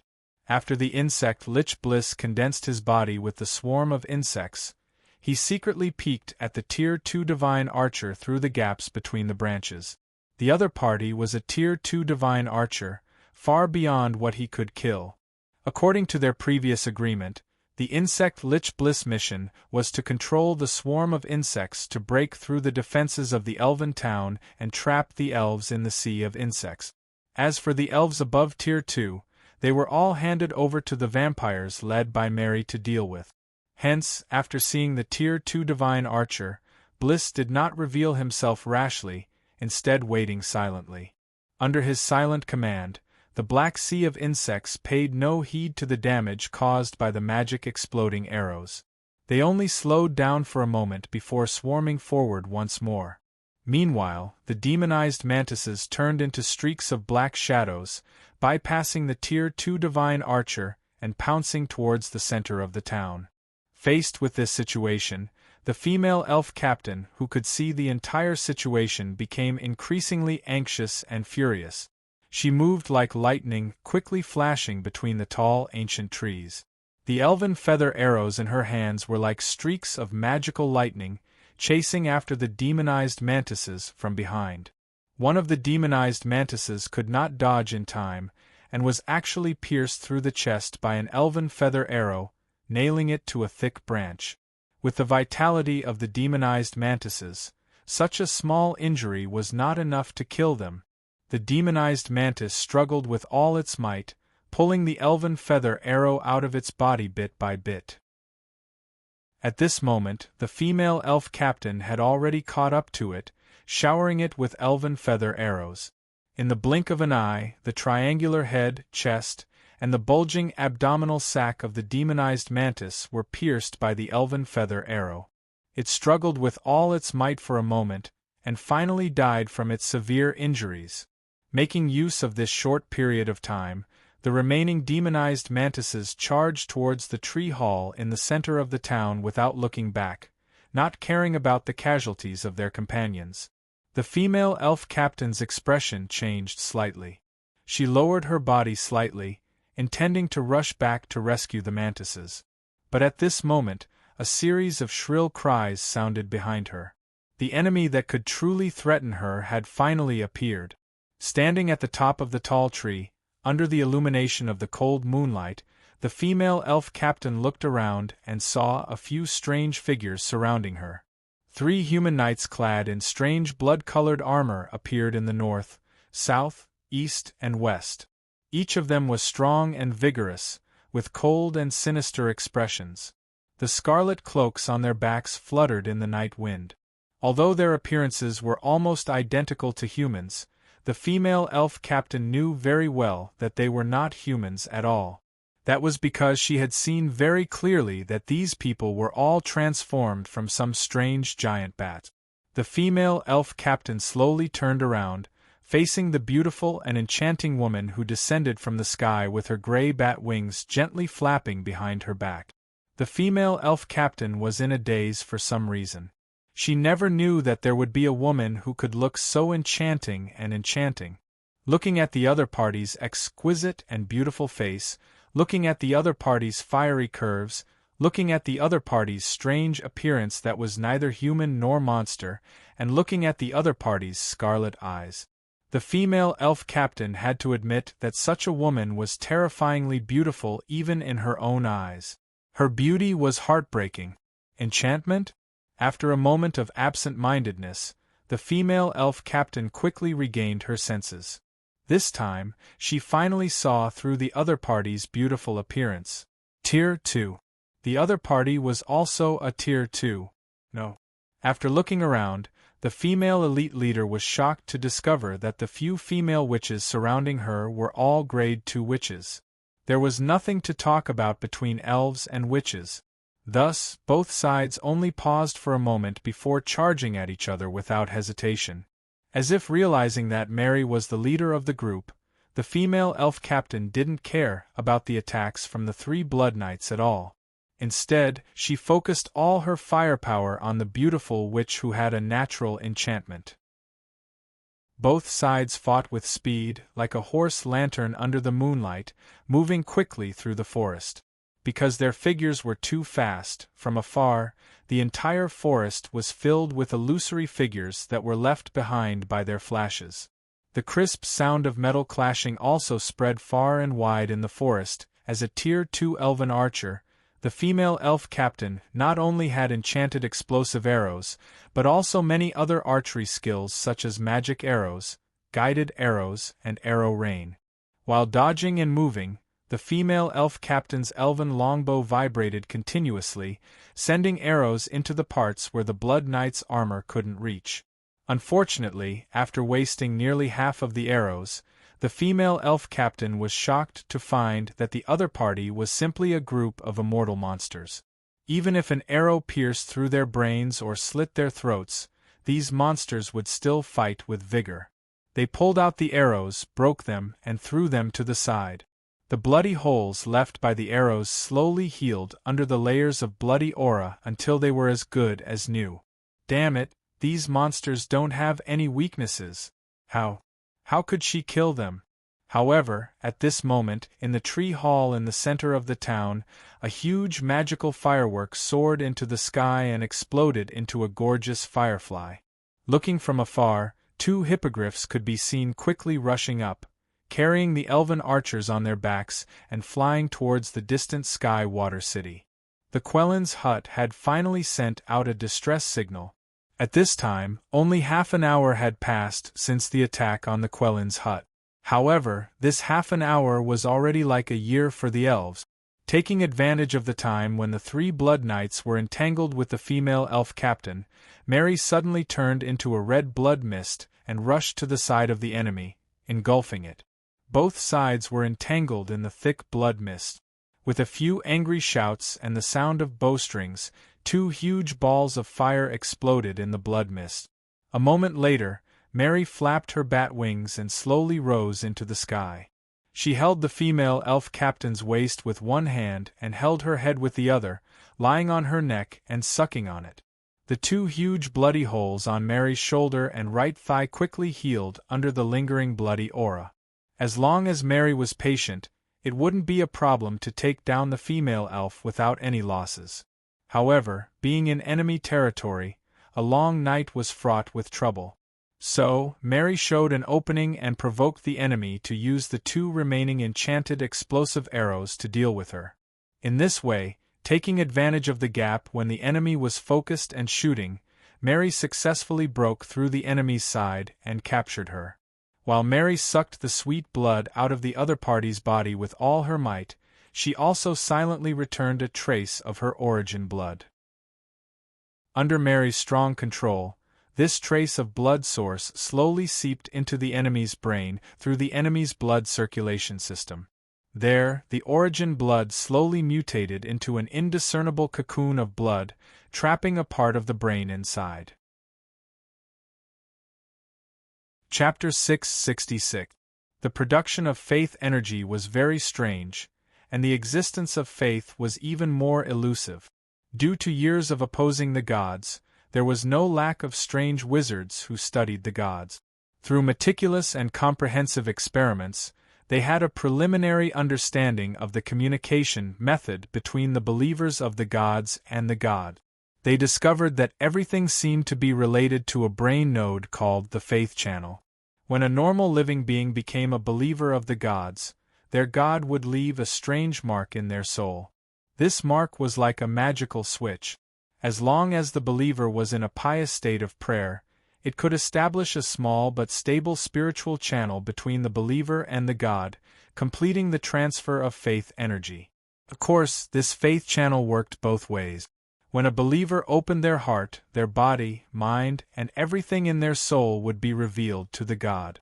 However, the gods had no interest in understanding and exploring the thoughts and secrets of normal living beings.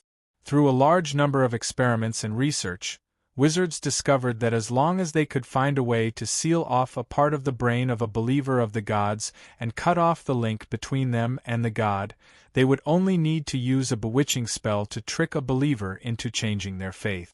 However, this method of sealing off a part of the brain was also a test of the wizard's ability. If the sealed area was slightly off, the intelligence and thinking ability of the target would be greatly damaged. Even if the sealing was successful, the person would still become an idiot. The location of the sealed area in the brain and the appropriate size of the area varied from person to person, so one could only slowly explore and experiment. Of course, Mary did not have such high-level knowledge, nor did she have such exquisite witchcraft methods. Hence, when she had attempted to embrace a Tier 2 female elf, she had relied on the vampire race's special ability to do so. In previous experiments, she had accidentally transformed some high-grade elves into blood elves. Unfortunately, this female elf leader was destined to make her return without any success. It was unknown whether it was because her mental strength was especially tenacious or because her faith was especially devout.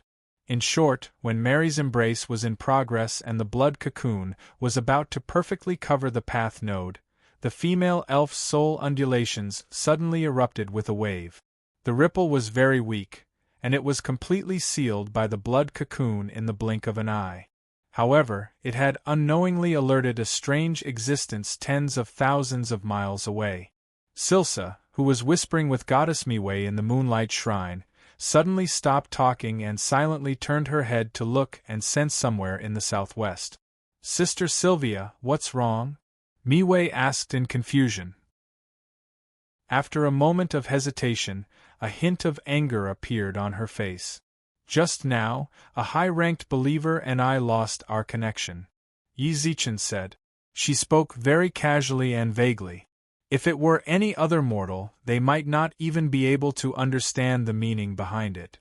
However, the person in front of her was none other than the elven goddess of moonlight Mivi, who was also an elven goddess. She immediately grasped the key points in Sylvia's word. High-level worshippers, their information channels have been severed. As long as an elf chose to believe in a certain god, the god would be able to smoothly leave a special mark on the elf's soul with the help of some sacred prayer rituals. Many believers who were loved and cared for by the gods could even manifest this brand and turn it into an extremely eye-catching divine mark. Anyone who possessed a divine mark would have a god watching over him or her. In the system of divine spell practitioners, even the divine messengers could not manifest a mark. Only the more favored and favored sons and daughters could have it. There were only two ways to erase the mark of a god spirit once it was branded. One was the death of the believer, and the other was the conversion of the believer. However, these two possibilities were almost rare on the Kalan continent. Let's talk about conversion first. It was almost impossible for a forest elf to completely abandon her faith in the elven goddess Silsa and change her faith to another goddess. This was almost impossible in Kalan continent. Even the messengers of the goddess of moonlight Miwe had to maintain a shallow faith in Sylvia while madly believing in Miwe. This was almost an unwritten rule of the elven gods. No one, not even a god, dared to touch this rule. So it was impossible for a believer to convert. Then the only possibility left was the death of the believer. But even if the high-ranking believer really died, the divine mark should have directly collapsed, and not broken, as Sylvia said. Didn't this mean that the faith node still existed, but Sylvia could no longer communicate with the believer through the faith node? No god could tolerate such a thing. So Sylvia closed her eyes and carefully checked, and finally, she could not hide the shock on her face. Unknowingly, the same situation had happened to 27 faith nodes one after another. It was just that when this happened before, Sylvia's body was high up in the divine kingdom, and it was difficult for her to clearly see through this abnormality through the plane barrier. Although the gods were omnipotent, they were not omniscient and omnipotent. For the believers they paid attention to, the gods could naturally observe everything that happened to them immediately. But for tens of millions of ordinary believers, only when they came to the temple or altar and prayed to the gods devoutly would the gods pay attention to them for a moment. Of course, this also required them to be able to do something that attracted the gods' interest and was worthy of the gods' attention. Otherwise, even the most diligent god would not be interested in the thoughts of an ant, no, a lamb. But it was in this darkness that Sylvia was shocked to find that her 27 believers, no, 28, had inexplicably lost connection with her faith. And Sylvia was abnormally sure that they were not dead. Fortunately, she had left a divine will behind when her believers were tortured to death. Otherwise, this kind of theft of believers might have lasted for a long time before she found out. So Sylvia nodded at me without hesitation and turned around to return to her main temple. Here, with the enormous power of faith that had been gathered on the giant god's statue for thousands of years, Sylvia could more effectively use the power of her divine will. With such a perception, Sylvia was instantly enraged. Near an elven city called Sky Water City on the west coast of the Kalan continent, a large number of believers had died. Sensing the disappearing faith nodes one after another, Sylvia went completely berserk. She didn't need to shout or make any gestures. With just a thought, the main temple of the elven goddess immediately bloomed with dazzling holy light. From afar, the main temple seemed to be plated with a layer of golden light, which was especially holy and beautiful. In the area of the temple, all the elves who witnessed this scene couldn't help but kneel on the ground, devoutly chanting songs of praise for the elven goddess Sylvia. Only Sylvia's temple priests sensed the abnormality in this layer of golden light. They hurried to the main temple and knelt in front of the towering statue of the goddess. Sky Water City. Elven believers were slaughtered in the face of Sylvia's divine decree. The few temple priests looked at each other in dismay. Since ancient times, Sylvia had never given such a clear divine decree regarding the defense of a single place. And vaguely, the few temple priests could feel the anger of the goddess from Sylvia's cold and stern tone. Without the slightest hesitation, the few temple priests rushed out of the temple and ran to contact the high-ranking believers far away in Sky Water City. Although they had vast and powerful divine power, they couldn't do anything in the face of a massacre that happened tens of thousands of miles away. The only thing they could do was to inform the elven guards in Sky Water City and the high-grade believers in the vicinity of this news, so that they could become the goddess's envoys of vengeance and kill all the evil people who angered the goddess. Unfortunately, of the 4 messengers of the elven goddess, 2 were at the front line of the south coast, 1 was stationed in the Fane continent, and 1 was guarding the elven queen. None of them could be mobilized easily. Therefore, the few priests of the Divine Temple could only get in touch with the local priests through the altars of the Divine Temple and think of ways to recruit powerful high-grade believers. However, after a round of crazy wrangling and quarreling, they really found the most suitable target: Aijaya, the Spear of Vengeance. She was a female elven warrior who could advance to the Spear of Vengeance profession, which was rare in the Elven Kingdom. In everyone's mind, elven women were always soft and weak. Although they weren't too weak to be blown away by a gust of wind, they were more delicate compared to the females of other races, giving people a strange feeling that they would break at the slightest touch. As a female elf, this Spear of Vengeance Aijaya didn't have the delicate characteristics of ordinary female elves. Instead, she gave people a sense of masculinity and toughness. She wasn't ugly, and it was impossible for her to be ugly. However, the way she dressed was very different from that of ordinary female elves. Instead, she had the wild and tough temperament of an Amazon. She wore a hollowed-out black leather armor and sweat-soaked belt. That was all she had on. There were no earrings or pendants, no necklaces or headbands, no bracelets or flowers. In short, she didn't like anything that elven women liked. She dressed like a female Amazon warrior and carried her beloved spear wherever she went. Chapter 667. She, who defied the mainstream development path of the elves and had muscles comparable to male elves, unexpectedly leaped to level 3 in one fell swoop. At that time, it caused quite a stir in the elf kingdom. The elves had a deep-rooted problem of judging people by their appearance. Even though Aijaya, the Spear of Vengeance, had the strength of level 3, most elves still couldn't recognize her bravery and valiance. After all, according to the tradition of the forest elves, elegant speech, noble temperament, and beautiful appearance were the criteria to judge an elf's status. As for the methods and combat strength of bloody battles, the forest elves who had lived in peace for a long time didn't think that it was necessary for them to continue their happy lives. Therefore, even with Aijaya's strength and prestige, she was still excluded from the mainstream society by the high elves of the elf kingdom. However, when Silsa's subordinates heard that Aijaya, the Spear of Vengeance, was near Sky Water City, they were overjoyed. Under their strong push, a mission was quickly issued in the name of the main temple of the god of elves. The battle in Quellin's house was still ongoing. Compared to the ferocious sea of insects, the elves' resistance was slightly weaker.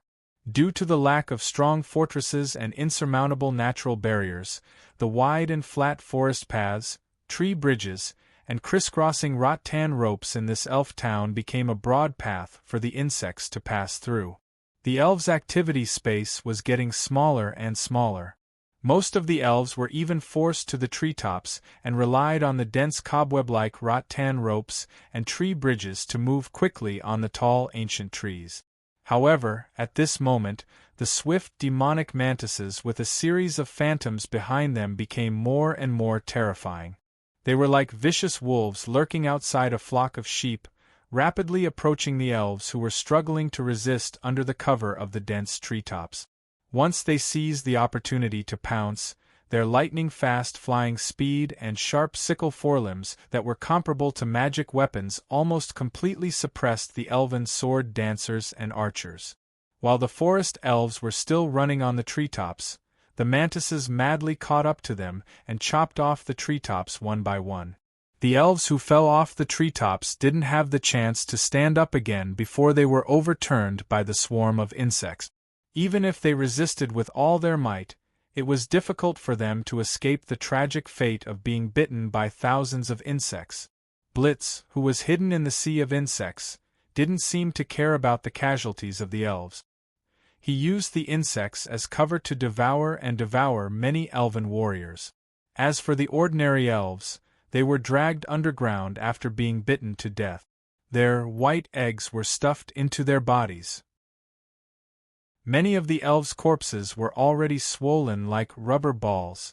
With the nourishment of the elves' flesh and blood, every time an egg exploded, dozens to hundreds of black larvae would crawl out of it. These black larvae fed on flesh and blood, maturing and growing at a speed visible to the naked eye.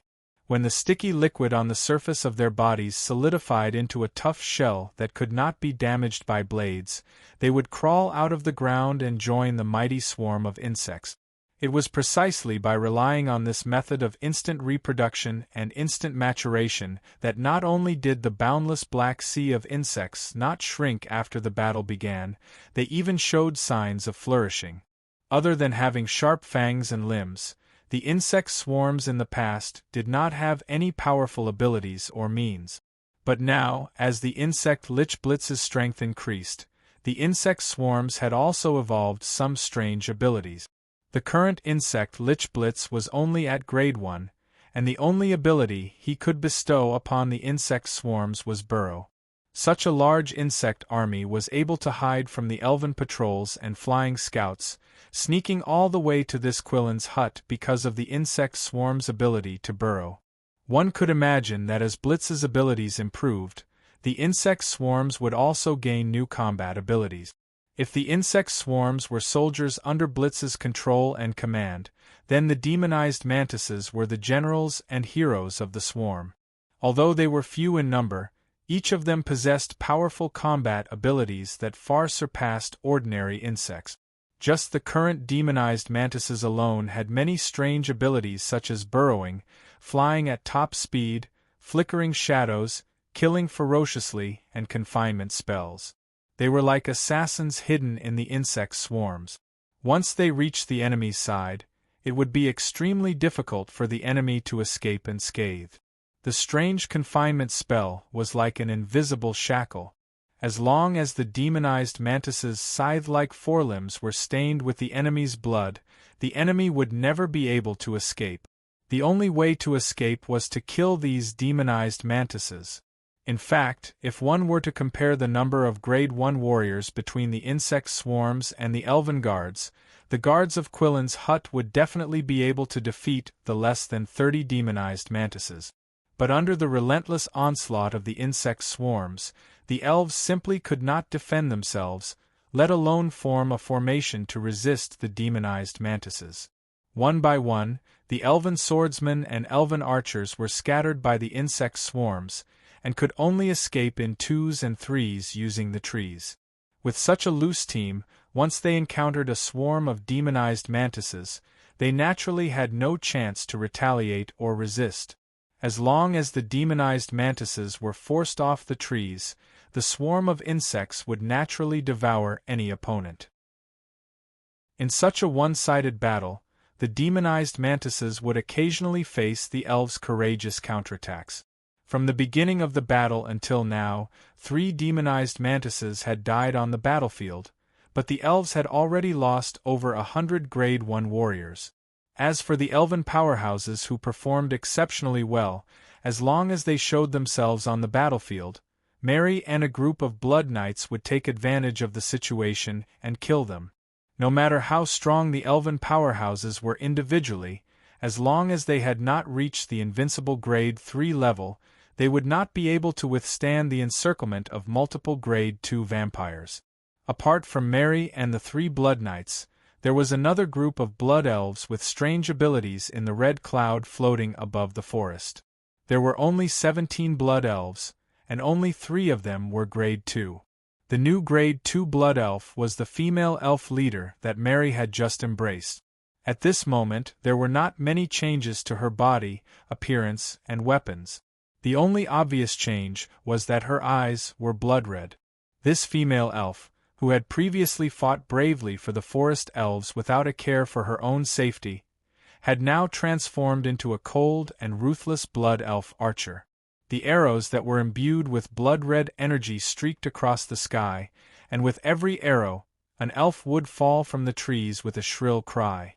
Among the 3 Grade 2 blood elves that the Blood Queen Mary had embraced, there were 2 sharpshooters, and the remaining one was a weapons master. Now that they had the ability to suck blood, their attacks became more and more unbridled. If it was said that when they were still forest elves, their abilities were only suitable for combat. But now that they had become blood elves, they had been modified to be completely suitable for killing. Fighting and killing sounded similar, and there was not much difference. But on a bloody battlefield where life and death could be decided in the blink of an eye, the difference between them would be the difference between life and death. Every move of the elves pursued beauty and elegance, and they could not do vicious moves such as using their comrades to block a knife, rolling on the ground, or exchanging injury for injury. On the other hand, these modified blood elves would charge to the side of their opponents at the slightest provocation. Even if they were to suffer more injuries, they would still exchange injury for injury. They did not even care when their opponents' swords cut their exquisite and perfect faces. And this was precisely what the forest elves could not do. At this point in the battle, the forest elves were already showing signs of collapse. When the black sea of insects engulfed the entire elven town, the elven garrison, who had lost their geographical advantage, finally blew the horn to retreat. The vast empty space in the forest was filled with black swarms of insects. The elves could only jump around on the tall ancient trees, fleeing for their lives in the direction of the faraway sky-water city. At the start, they were still grouped in twos and threes, covering each other's retreat.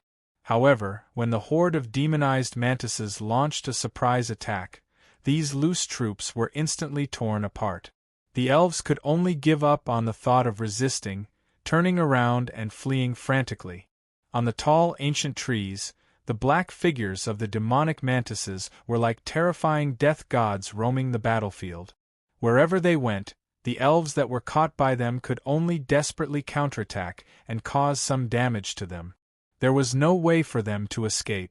One by one, the slender figures were caught by them, and they quickly fell to the ground.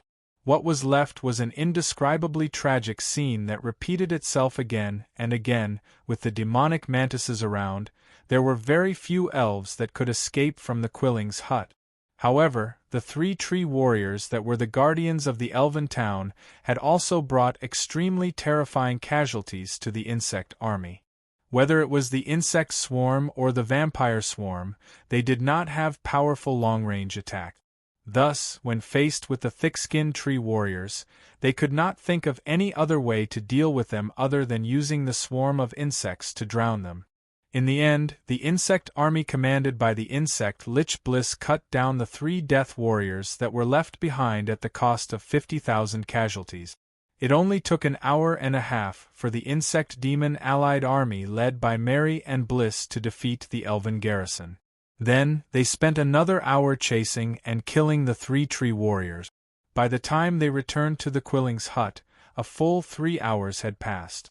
Thus, there was only an hour left for them to collect the spoils of war and plunder the elves' resources. Chapter 668. Aijaya sprinted swiftly under the bright and cold moonlight. Ancient trees that were dozens of meters tall passed by her feet as if they were flat ground. Cliffs and streams were left behind in the blink of an eye. The damp night wind blew against her face, wetting her leather armor and cheeks, but it couldn't extinguish the anger in her heart. After hearing the news of the attack on Quilling's hut from a Hippogriphon archer, Aijaya didn't wait for the arrival of the envoy from the elf shrine and set off on her journey alone. Before she set off, the guards of Tianshui City were still trying to gather. Since the enemy dared to invade Quilling's hut, which was less than 200 kilometers away from Tianshui City, it either meant that they were powerful and weren't afraid of the counterattack of Tianshui City's guards, or it was a conspiracy to divert the guards of Tianshui City. Therefore, the elf commander of Tianshui City and some high elves quarreled in the conference hall over the scale of the troops to be dispatched. Just like the extravagant nobles in human society, there was also a special class in the elf kingdom, the high elves. The so-called high elves were still forest elves, but their bloodline was more ancient and longer. They were proud of this and believed that only high elves were the purest and noblest forest elves. They refused to marry commoners and tried their best to protect the so-called bloodline from being polluted by the outside world. They had great power, and most of the elders and counselors in the elf kingdom could only be taken up by high elves. In Tianshui City, although the elf commander had absolute command over the troops, he couldn't completely ignore the protests of the high elves and nobles.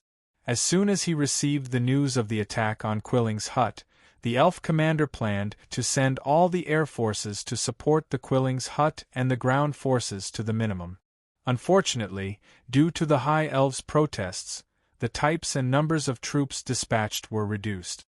Unable to bear the heartless and cold-blooded procrastination, the hot-tempered Aijaya angrily chose to go alone. There were about 5 or 6 powerful elves who made the same decision. They were all rogues, who had the strength of grade 2 or 3 and weren't willing to be restrained by the army. It was a pity that their speed and stamina couldn't compare to Aijaya's sturdy physique.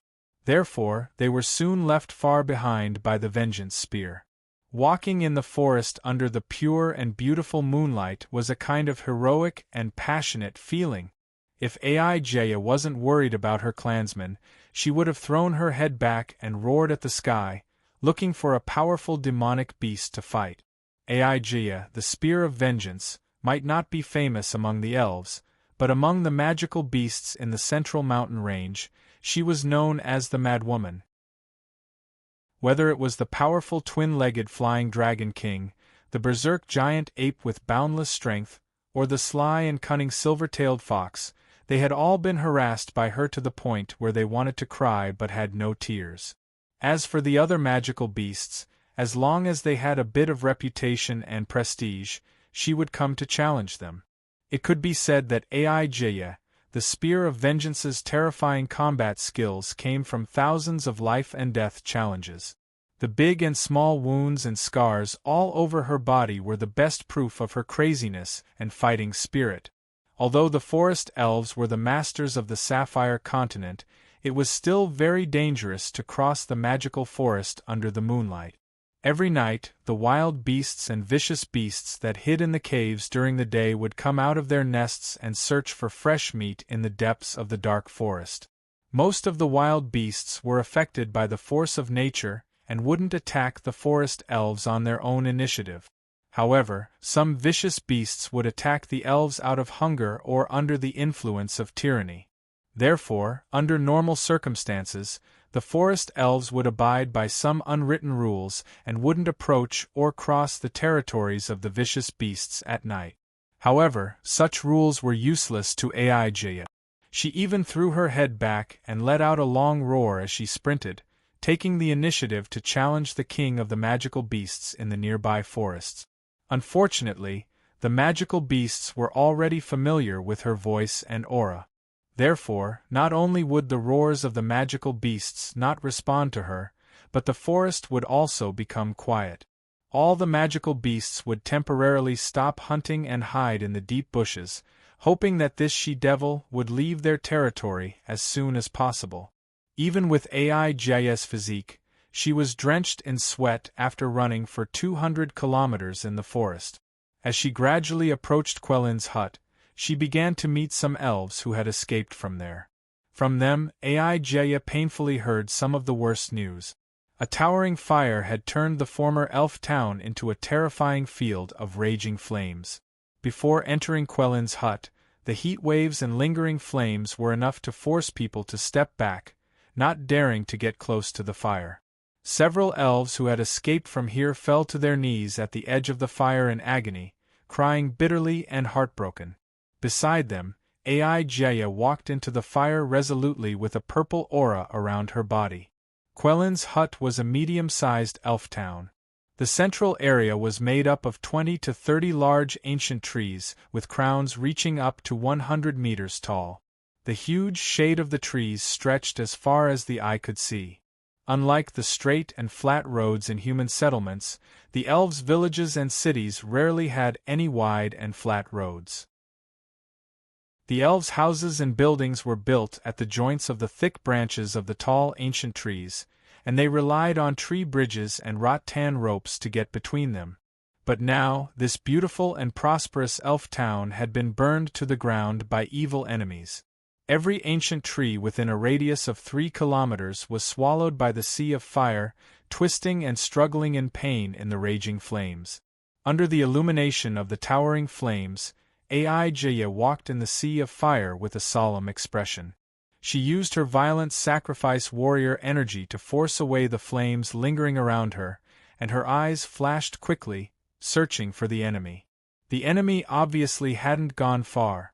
Although the flames were fierce, Aijaya saw large patches of black blood stains on the tree trunks, ground, and branches.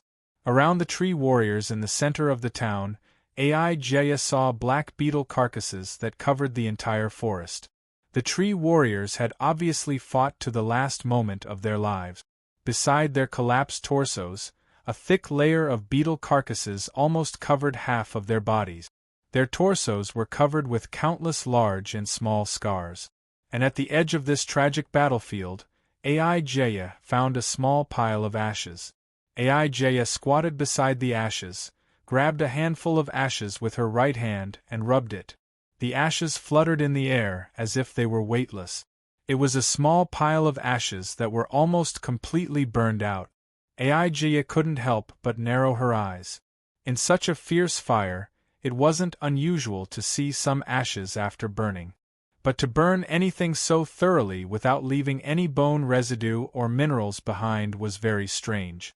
In Aijaya's impression, only special spirits or undead creatures could cause such a strange phenomenon after death. Therefore, if her inference was correct, it could only mean that some powerful undead creatures had appeared in this team of witches. Undead creatures were evil, and so were witches. It wasn't that surprising that they were together. The only thing that surprised Aijaya was how those hateful witches had produced such a large number of horrifying insects. If the number of insects was so huge, what method did they use to avoid the detection of the elf patrol team and the omnipresent sentinels in the air? While Aijaya was still in shock, she suddenly turned her head and focused her hawk-like gaze on a place densely covered with small mounds and wormholes in the forest clearing. And there the flames were especially concentrated there. It seemed that the witches who left were trying to cover up something with the fire.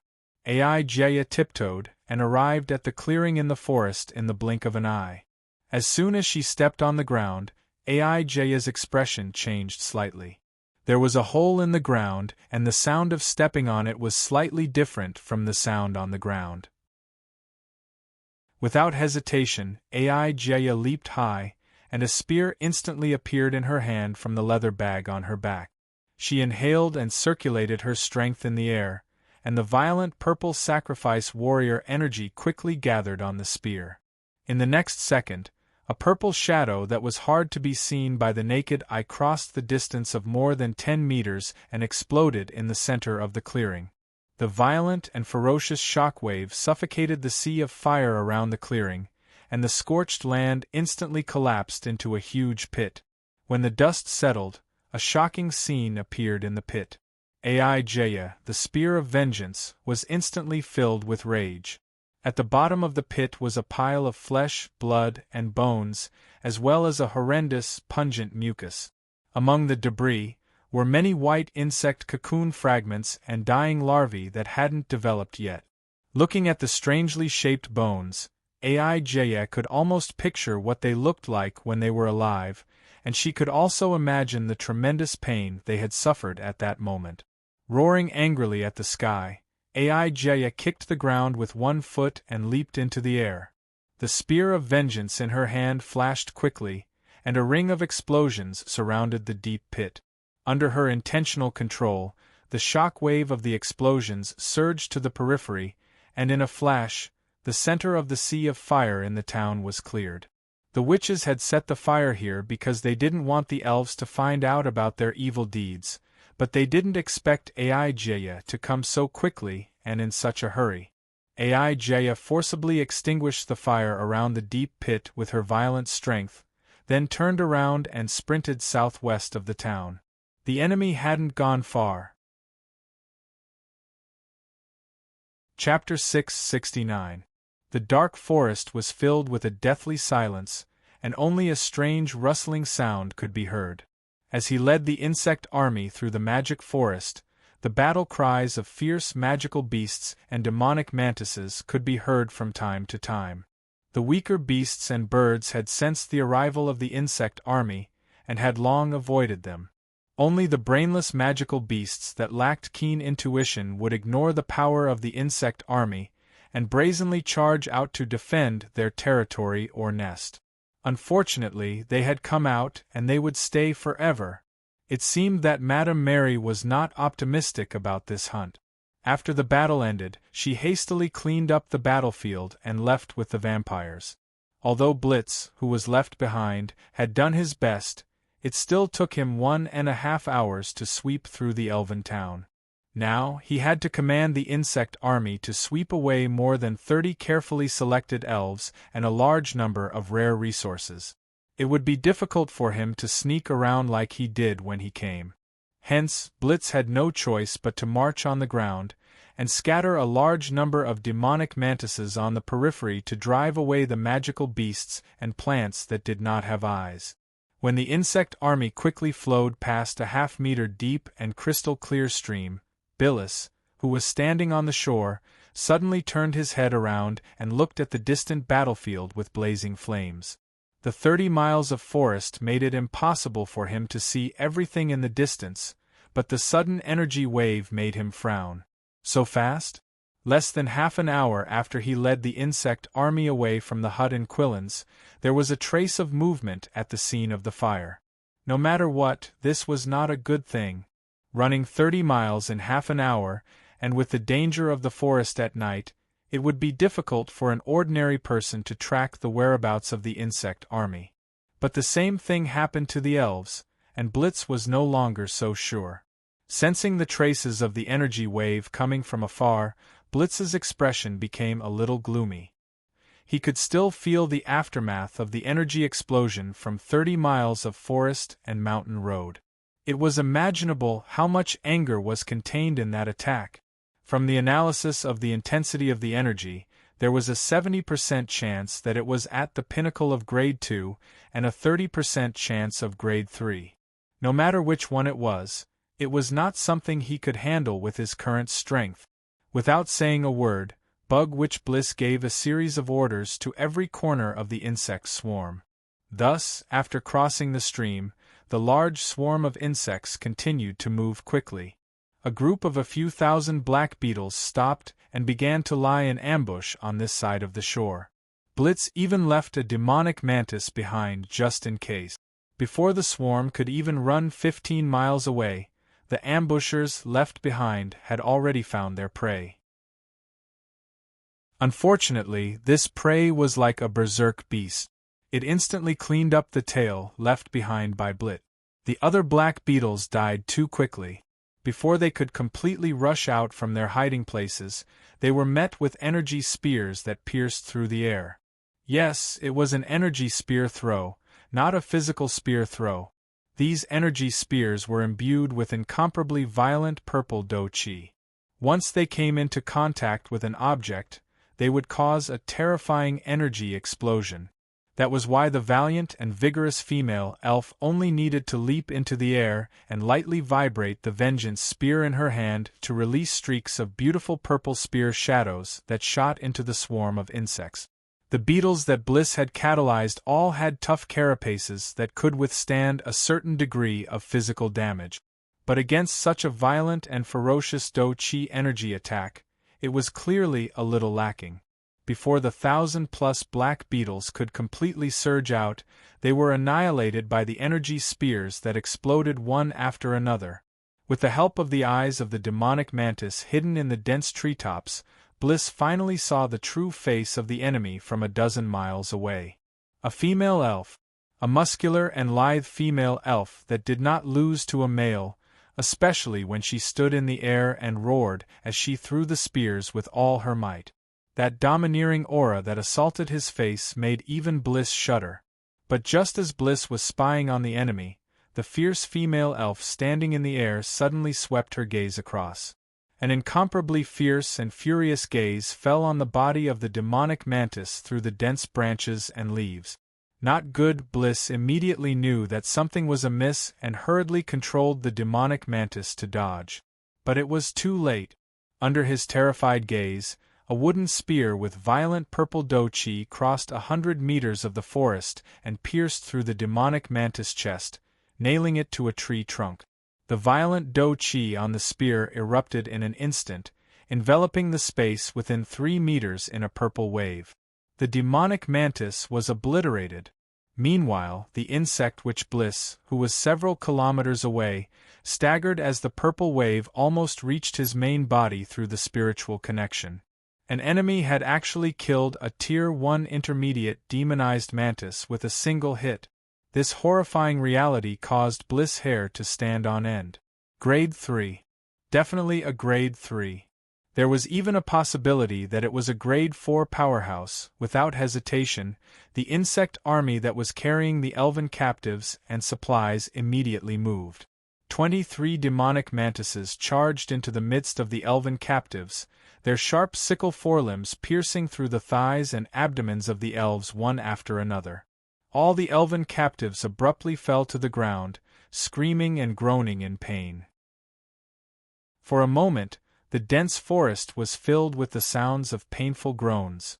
However, while the demonic mantises were very vicious, strangely, none of the elves died on the spot. After inflicting enough wounds on the elven captives, the demonic mantises and the insect army abandoned all the elves and supplies, charging into the dark forest without looking back. 5 minutes later, Aijaya, the Spear of Vengeance, rushed into the forest with a purple halo around her. In the next second, the scene that entered her eyes startled her, and she stomped her foot in anger. What a cunning enemy! With the captives and spoils of war, the enemy wouldn't be able to run fast. If the enemy had chosen to kill all the elves, Aijaya would have chased even more fiercely in her rage. Now, the enemy had left her with a ground full of heavily injured elves. If she didn't treat them quickly, some of them might bleed to death. But if she stayed to treat the injured, the enemy would naturally be able to sail away leisurely. Just as Aijaya was gnashing her teeth in anger, wishing she could devour the enemy's flesh and blood, a crisp and resonant eagle cry suddenly came from the horizon. As a veteran elven powerhouse, Aijaya's face lit up at the sound. It was a hippogriphon. Aijaya shook her wrist, and a dazzling purple light pierced through the dense treetops and shot straight into the clouds.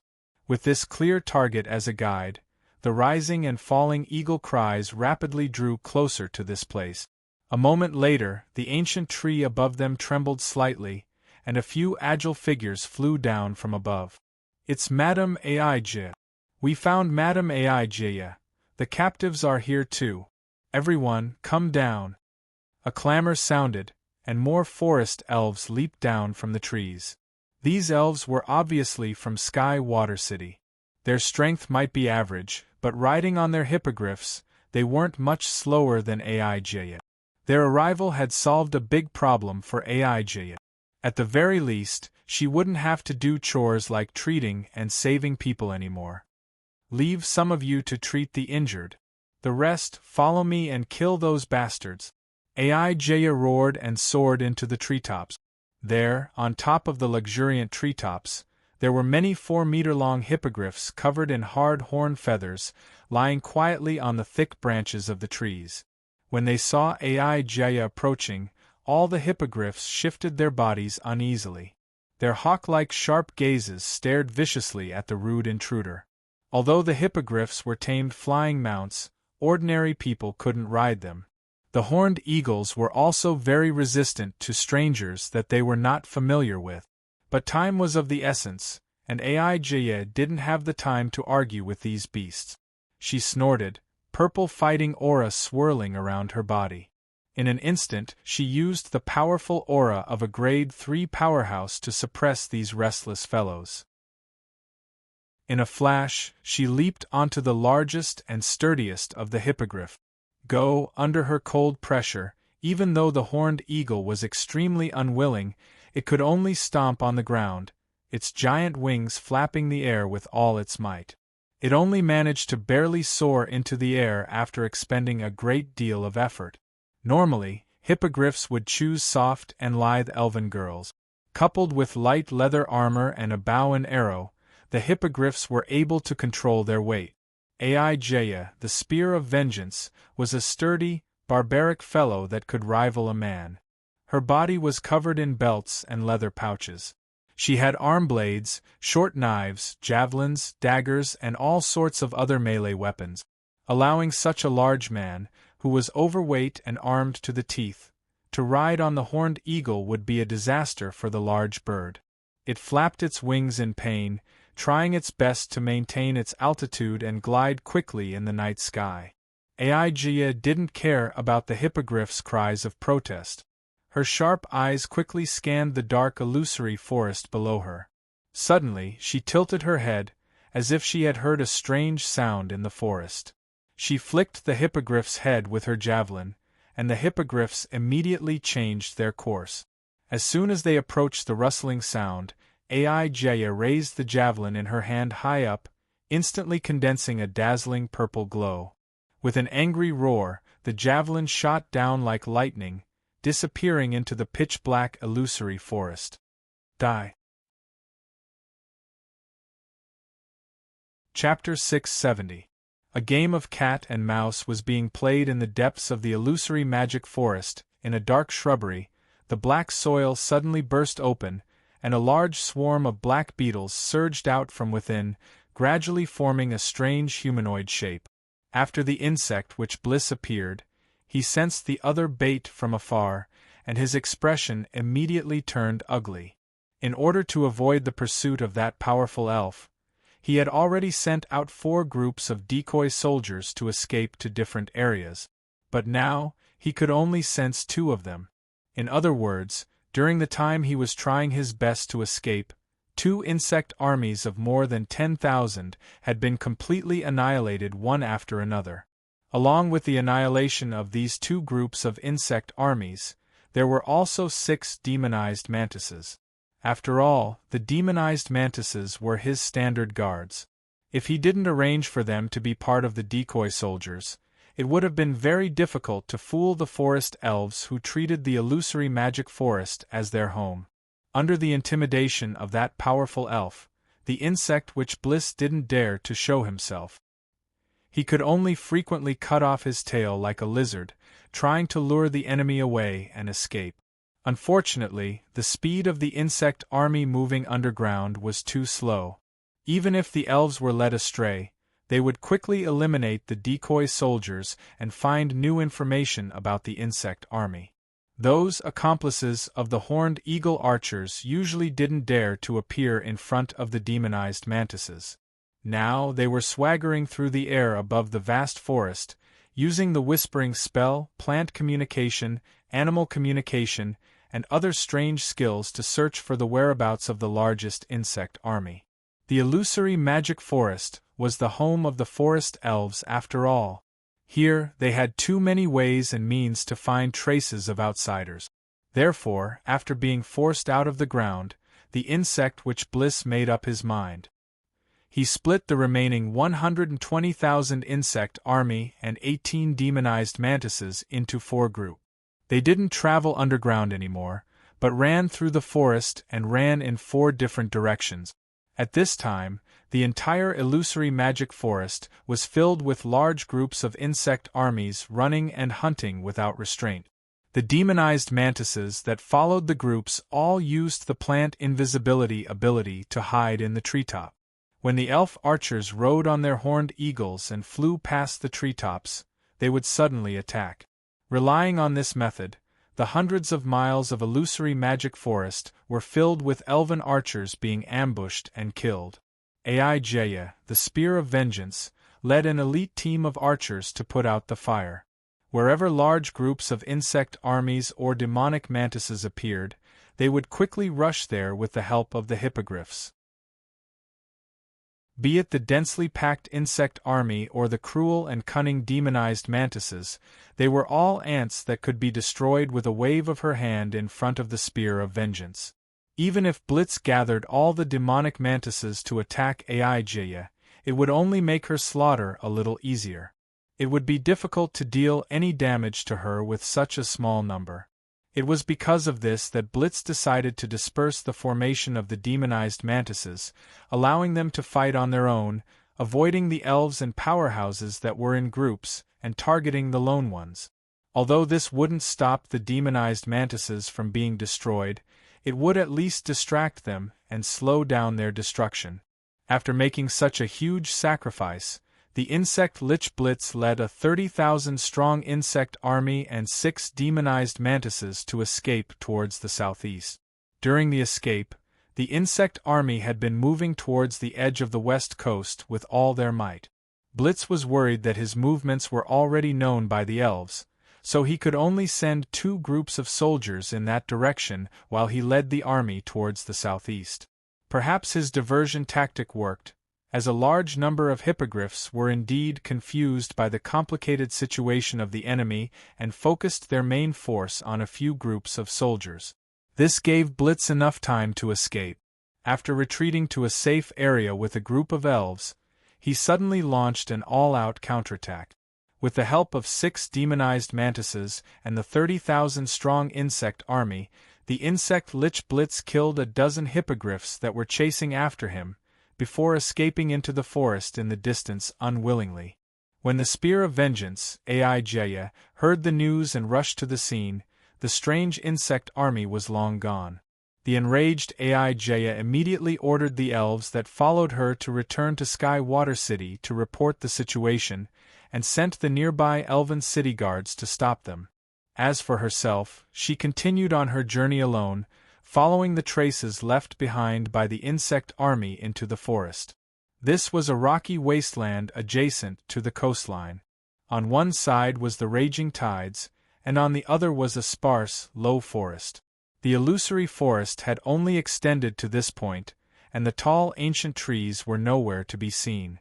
The only greenery that could be seen on the rocky wasteland was the low shrubs and slippery moss.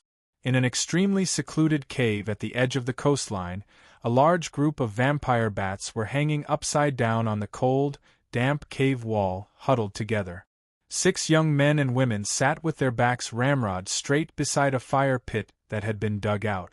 3 of them wore blood-colored armor and had blood-colored longswords strapped to their waists. They were the 3 Blood Knights that had followed Mary for a long time, Soros, Winsole, and Jose. Sitting opposite them were the 3 Grade 2 Blood Elves that Mary had just recruited, Bonnie, female, archer, Candace, female, archer, and Leo, male, weapon master. As for the Grade 1 ones, they could only cower and hide in the periphery, not qualified to get close to these Grade 2 powerhouses. As for the ruler of all the vampires, the Blood Queen Mary reclined on a stone platform with her eyes closed, while the old fox, Winsole, stood respectfully by her side. The faint sound of flapping wings could be heard. A vampire bat landed in a pile of rocks, and looked around with its beady eyes for a long time. After making sure that no one was following it, it pushed aside a small pile of rocks and entered the cave. After a series of rapid and bizarre distortions and transformations, the vampire bat turned into a young man. He tiptoed to Venlier's side and whispered a few words into his ear. After reporting the information, the young man turned back into a vampire bat and exited the cave. He flapped his bat wings and flew towards the nearby forest. "What's wrong?" Mary asked without even opening her eyes. She rested her head on her hand and lay on the stone platform. "Master, the scouts that were set up in the periphery have returned.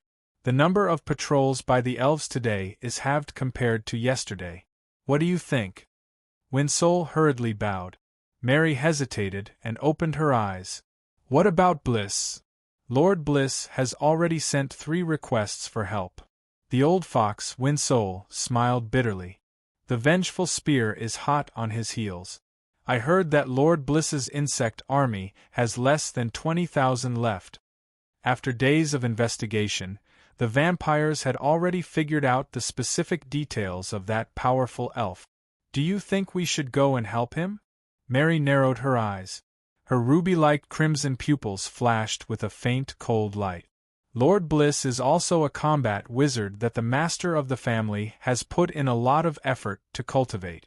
If we let him die in the magic forest, it will be a great loss to the Crimson family's future development.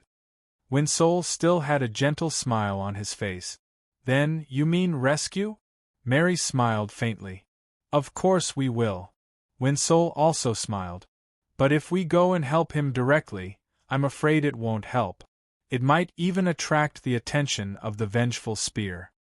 Then what do you think we should do? We can change the battlefield. The surroundings of Sky Water City have become a dangerous place. The elves have set up many traps there, waiting for us to fall into them. Instead of that, we should turn around and head north, and let the flames of war spread. Mary listened carefully with her eyes narrowed. She did not respond. The old fox, Winsoul, could only continue his analysis. First, we have to figure out what we are doing here. Our main mission in coming to the Callan continent this time is to help Lady Alice obtain the Scepter of Prophecy.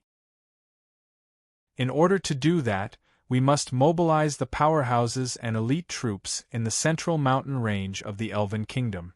So far, the Elven Kingdom has only gathered a large number of elites and powerhouses near the south coast to prevent the Pale Witch from bringing people into the Callan continent. So, no matter how rampant we are here, they will not dare to mobilize troops and powerhouses from the south coast. The master of the family has been slaughtering elves on the southwest coast for a while to lure the elves out. When there is a gap in the central mountain range, the master of the family's infiltration plan can be carried out. When that time comes, what will you choose to do, master? Mary could not help but snort. She straightened her body on the stone platform. Of course I'm going to. The central mountain range is full of powerhouses and oracles. If I don't go and help, how can the few of them succeed? The old fox, Winsoul, sighed in his heart, but the smile on his face did not diminish. Then we should make more trouble. It's best if we can stir up the elves on the south coast and the Pale Witch into a fight.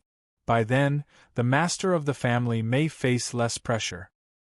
He could see that his fierce-looking mistress was sincere to the master of the family. She did not care about the danger in the central mountain range, nor did she care about the team of vampires that she had painstakingly gathered. She was willing to sacrifice herself. Winsoul could not help but curse in his heart. However, with the bloodline shackles, he could not have any disloyalty. So, he could only pinch his nose and plan for Mary according to her wishes.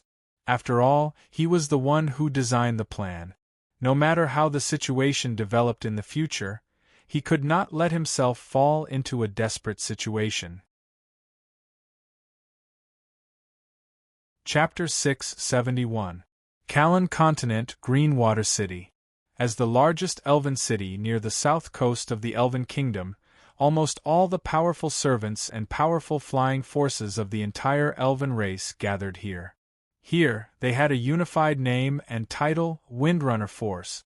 This Windstalker army seemed to include all of the flying units of the Elven Kingdom, from low-level flower fairies to high-level green fairies, and then from low-level Pegasus Knights to high-level Silver Pegasus Knight.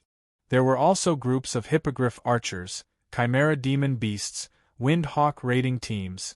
The Witch Coalition had occupied the Echo Islands for so long, but it was difficult to set foot on the Callan continent because of the existence of this Windrunner force.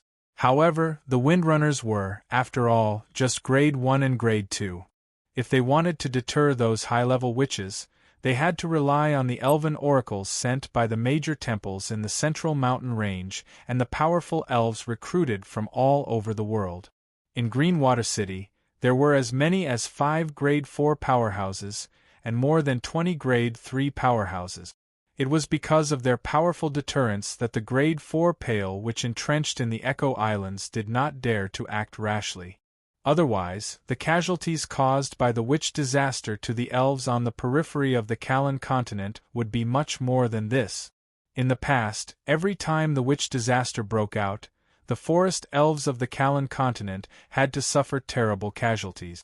This time, the main force of the Witch Coalition was blocked outside the coastline, making it difficult for them to set foot on the Callan continent. However, the pale witches were not weak either. However, just as the allied forces of Greenwater City were defending this place impeccably, they suddenly received a series of warning signals from their flank and rear.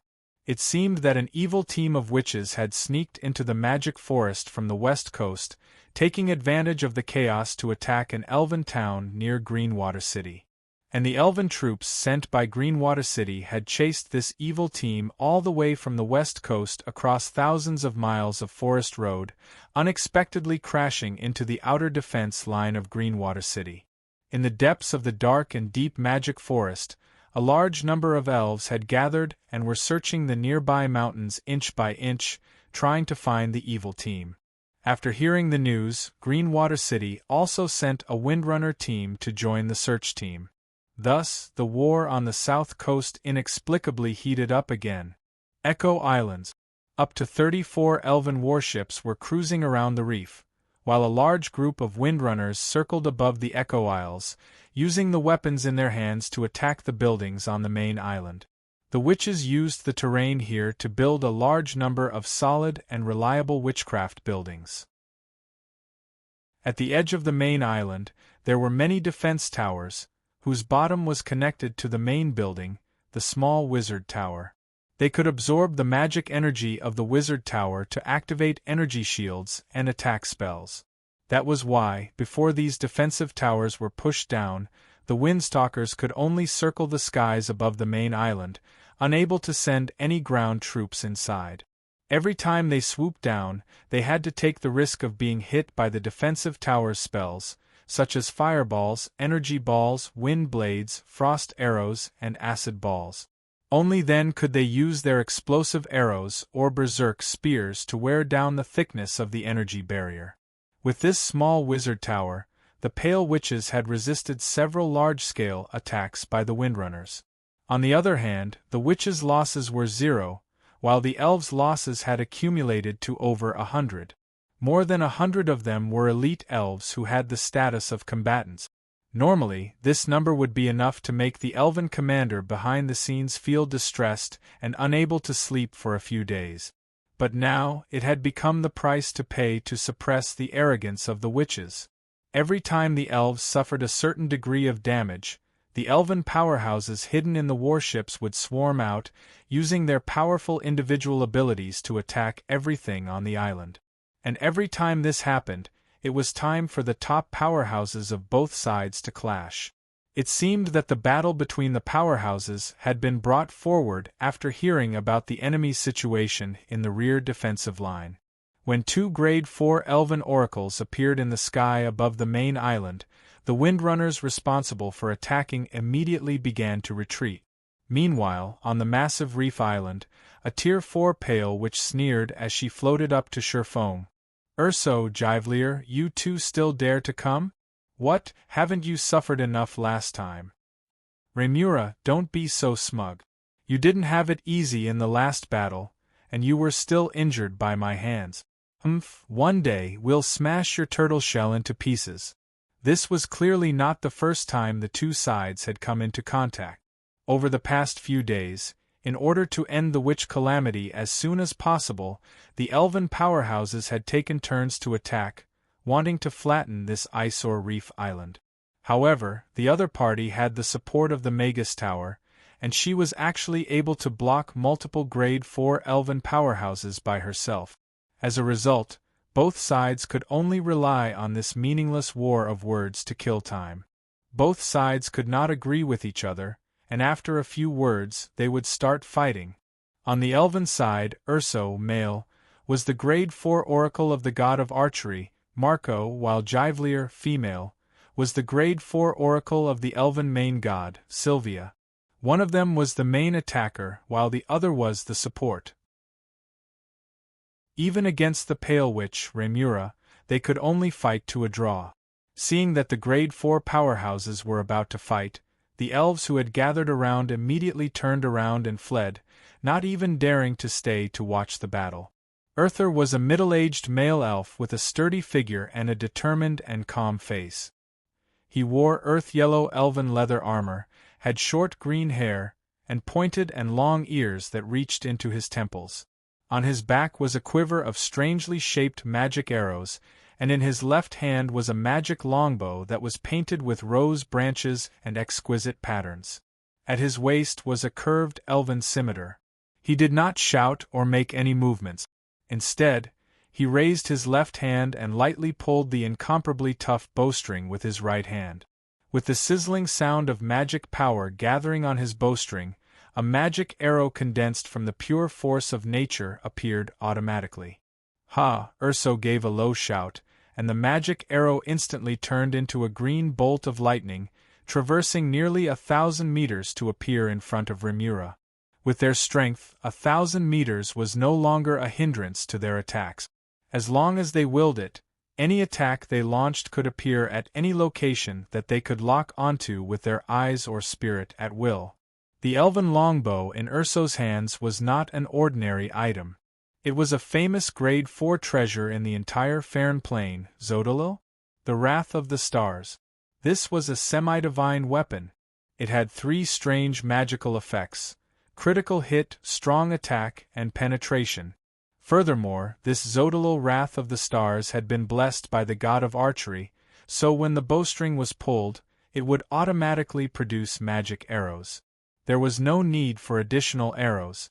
Faced with this magic arrow that shone with countless magical lights, Remura did not dare to take it head-on even with the energy shield of the wizard tower. With a quick flash, Remura instantly appeared 100 meters away. After using the flash to dodge Urso's attack, Remura was not to be outdone. He raised his hand, and a translucent ghastly claw shot out, whistling through the air as it grabbed at his opponent. When the ghastly claw first appeared, it was only the size of a washbasin.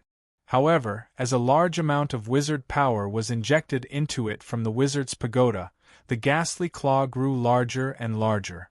By the time it reached Urso and G-Velver, it was already half an acre in size. The ghastly claw was surging with energy. The aura of negative energy instantly dyed the entire airspace into a gloomy gray. Faced with such a large area of effect attack, Urso did not quickly dodge. Instead, he calmly prepared for his next attack. G-Velver, who was standing beside him, let out a cry and waved the short and exquisite staff of nature in her hand. A large area of purification light enveloped the two of them. Wizard spells filled with negative energy were most afraid of this kind of purification light. The ghastly claw, which had been ferocious a moment ago, immediately collapsed the moment it came into contact with the purification light. It turned into a gloomy gray fog that slowly dissipated between the heavens and the earth. At this moment, the Wrath of the Stars in Urso's hand had already been fully drawn. What was shocking was that this time, 3 magic arrows imbued with the explosive aura of nature were formed on the bowstring at the same time. Bang! With the sound of the bowstring exploding, the 3 magic arrows left the bowstring. One of the magic arrows exploded with a powerful aura of nature. As it flew, it transformed into a terrifying nature spell, Nature's Wrath. This was a Grade 4 nature spell. The moment it exploded, it would trigger the power of nature within it and cause terrifying magic damage to the enemy. On the other hand, the 2 magic arrows silently disappeared into the air, making it difficult to detect their whereabouts. Invisible arrow. This was a secret archery skill that the god of archery, Marco, had bestowed upon the elves. Faced with the Grade 4 Oracle Urso's all-out attack, the previously relaxed Remura could not help but feel nervous. What she was afraid of was not the Grade 4 Nature's Wrath, but the 2 invisible magic arrows. No matter how powerful a spell was, it needed to hit a person in order to exert its power. Although the power of Nature's Wrath was strong, it could not break through the defensive spell of the Grade 4 Pale Witch. Remura raised her head and let out a shrill, ear-piercing howl. The terrifying sound waves rippled in all directions. The Nature's Wrath was weakened by the Banshee's howl. By the time it hit Remura's undead soul barrier, it was already an arrow at the end of its flight. It did not even make a splash before disappearing. The terrifying sound waves spread out over a large area, forcing out an invisible arrow from 300 meters away. As soon as the invisible arrow appeared, it immediately burst out with a sharp sound and pierced towards Reimura's forehead. The undead soul barrier was good for defensive spells, but it was not enough for physical defense. Therefore, Reimura's figure flashed, and she once again dodged the attack. Chapter 672. One was in the light and the other was in the dark. This invisible arrow was really hard to deal with. This time there was no way to dodge. Reimura was slightly stunned, and the arrow nailed straight into her forehead. With a crisp sound, the witch's skull exploded. Red blood and white flesh splattered in all directions like raindrops. Suddenly, a stinking bloody rain fell from the sky, and the headless corpse twitched and fell from the sky. The Grade 4 witch was killed? Just as the elves watching the battle in the distance suddenly burst into cheers, the two elven messengers standing in the void did not have any joy on their faces. They looked at each other with a serious expression, moved closer to each other, and began to scan the void around them. If these evil witches from the sorcerer world were so easy to kill, they would not have become a terrible tumor in the Faerun Plain. Therefore, not only did the two elven messengers not let their guard down, but they also became even more vigilant. User pulled his bow and arrow, guarding beside Jivelier. The messenger of the elven god Sylvia waved the staff of nature, and began to softly chant a magic incantation. Listening to the syllables of the incantation, it seemed that she wanted to activate a field of truth to investigate the situation. However, at this moment, User, who was in charge of guarding, suddenly shouted in a low voice, "Be careful!" Immediately after, his bowstring exploded, and two magic arrows drew a mysterious path in the air, landing in the void 100 meters away. With a light bang, the arrows exploded, and in an instant, the magic arrows actually transformed into two nature spells, Vine's Spell and Nature's Imprisonment. Magic vines that spread out from the void were as flexible as snakes, wrapping around a strange human figure. On the outside, a small cage made of rose branches and green vines was rapidly forming. However, through the dense vines, Urso's keen eyes could immediately tell that the one trapped was not the Tier 4 Pale Witch's main body, but a terrifying blood corpse overflowing with blood and pus. The blood corpse had no skin, and its entire body was naked. The surface of its body was covered with dripping blood and abscesses of all sizes. Due to being tightly bound, the blood corpse ignored the tough vines and thorns that pierced into its flesh and continued to struggle and twist crazily. The horrifying blood splashed onto the enchanted vines and magic thorns, producing a sizzling sound of corrosion that made one's teeth ache and legs go weak. Thick, pungent white smoke followed. This blood corpse possessed boundless strength and was unafraid of death. Its blood was actually no different from strong acid, possessing extremely terrifying corrosive properties. Seeing that the previous two binding spells were no longer able to restrain the enemy, Urso drew his bow again. This time, he didn't use a magic-infused arrow, but a real enchanted explosive arrow. It was still easier to kill a demonic magical creature like the blood corpses with powerful physical attacks. However, just as the exploding arrows were about to be fired, the void behind the two elf oracles rippled, and a nearly transparent humanoid figure emerged. This was a powerful spirit body that had reached the 4th grade, and her ethereal appearance was somewhat similar to that of Marat. As soon as she emerged from the void, before the two elf oracles could react, the terrifying spirit body opened her small mouth and let out a shrill and terrifying howl. Banshee's howl. This time, it was a true banshee's howl. Its power was several times stronger than the one Reimura had just cast. The terrifying howl's sound waves slammed into the void like waves. Not to mention fragile flesh, even space that was hard to touch began to crack and shatter under the attack of the howl. The violent and ferocious sound waves rapidly spread to the surroundings, catching up to the fleeing windwalkers in the distance at lightning speed. The latter, on the other hand, was more like a bunch of toy blocks that were crazily crushed by an invisible giant hand. In the blink of an eye, they were folded and squeezed into a photo, before they exploded into pieces of flesh and a crimson rain of blood.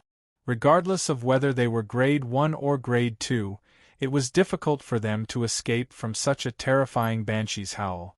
At this moment, they were like a group of helpless mortals that could be manipulated and trampled by a powerful god. They did not even have the ability to resist.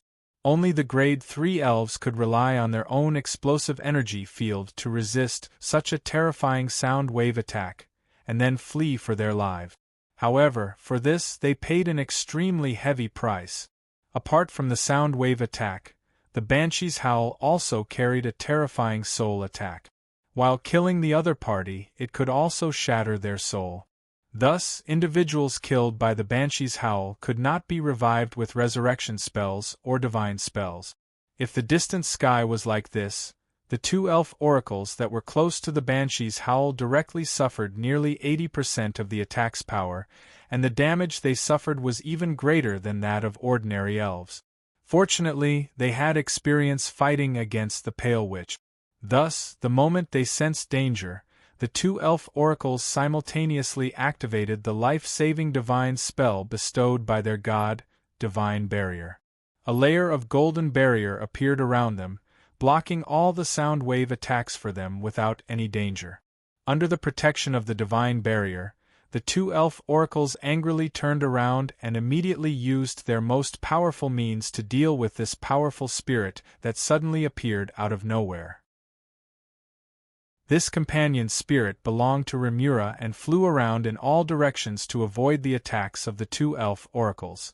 At the same time, it did its best to activate all kinds of soul abilities, smashing into the Divine Barrier and shattering its bones.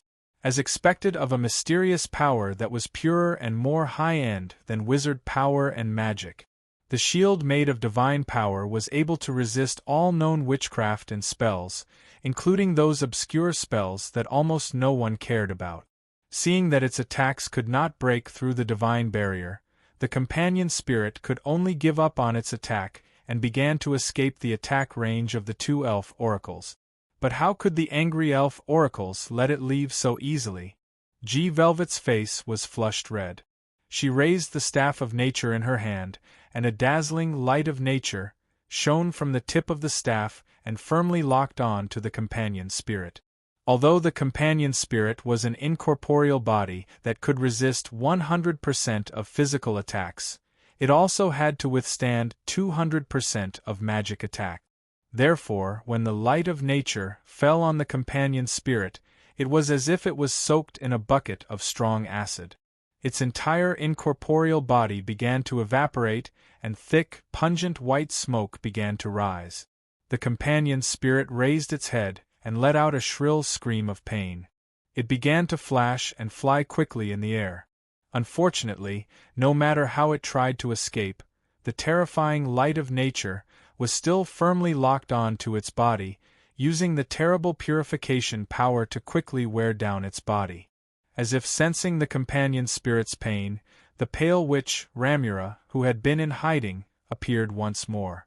This time, as soon as she appeared, she quickly transformed into a terrifying dark tentacle monster. Her entire body was shrouded in thick black smoke. She waved dozens of dark tentacles that were as thick as stone pillars and tens of meters long, and swung them at the two elf oracles from all directions. Urso, who was in charge of protection, released a string of magic arrows that shot the dark tentacles in the air. However, these dark tentacles were obviously not that easy to destroy. Under the control of Ramura's spell, the scattered dark matter once again condensed into a new dark tentacle and extended towards the two elf oracles. Relying on a steady stream of regeneration, the black tentacles finally broke through User's blockade of arrows and lashed out at the divine barrier protecting G. Velvet. Like a rubber ball that had been whipped by a strong force, G. Velvet could not stabilize her body, and with a whoosh she flew 200 to 300 meters in the air.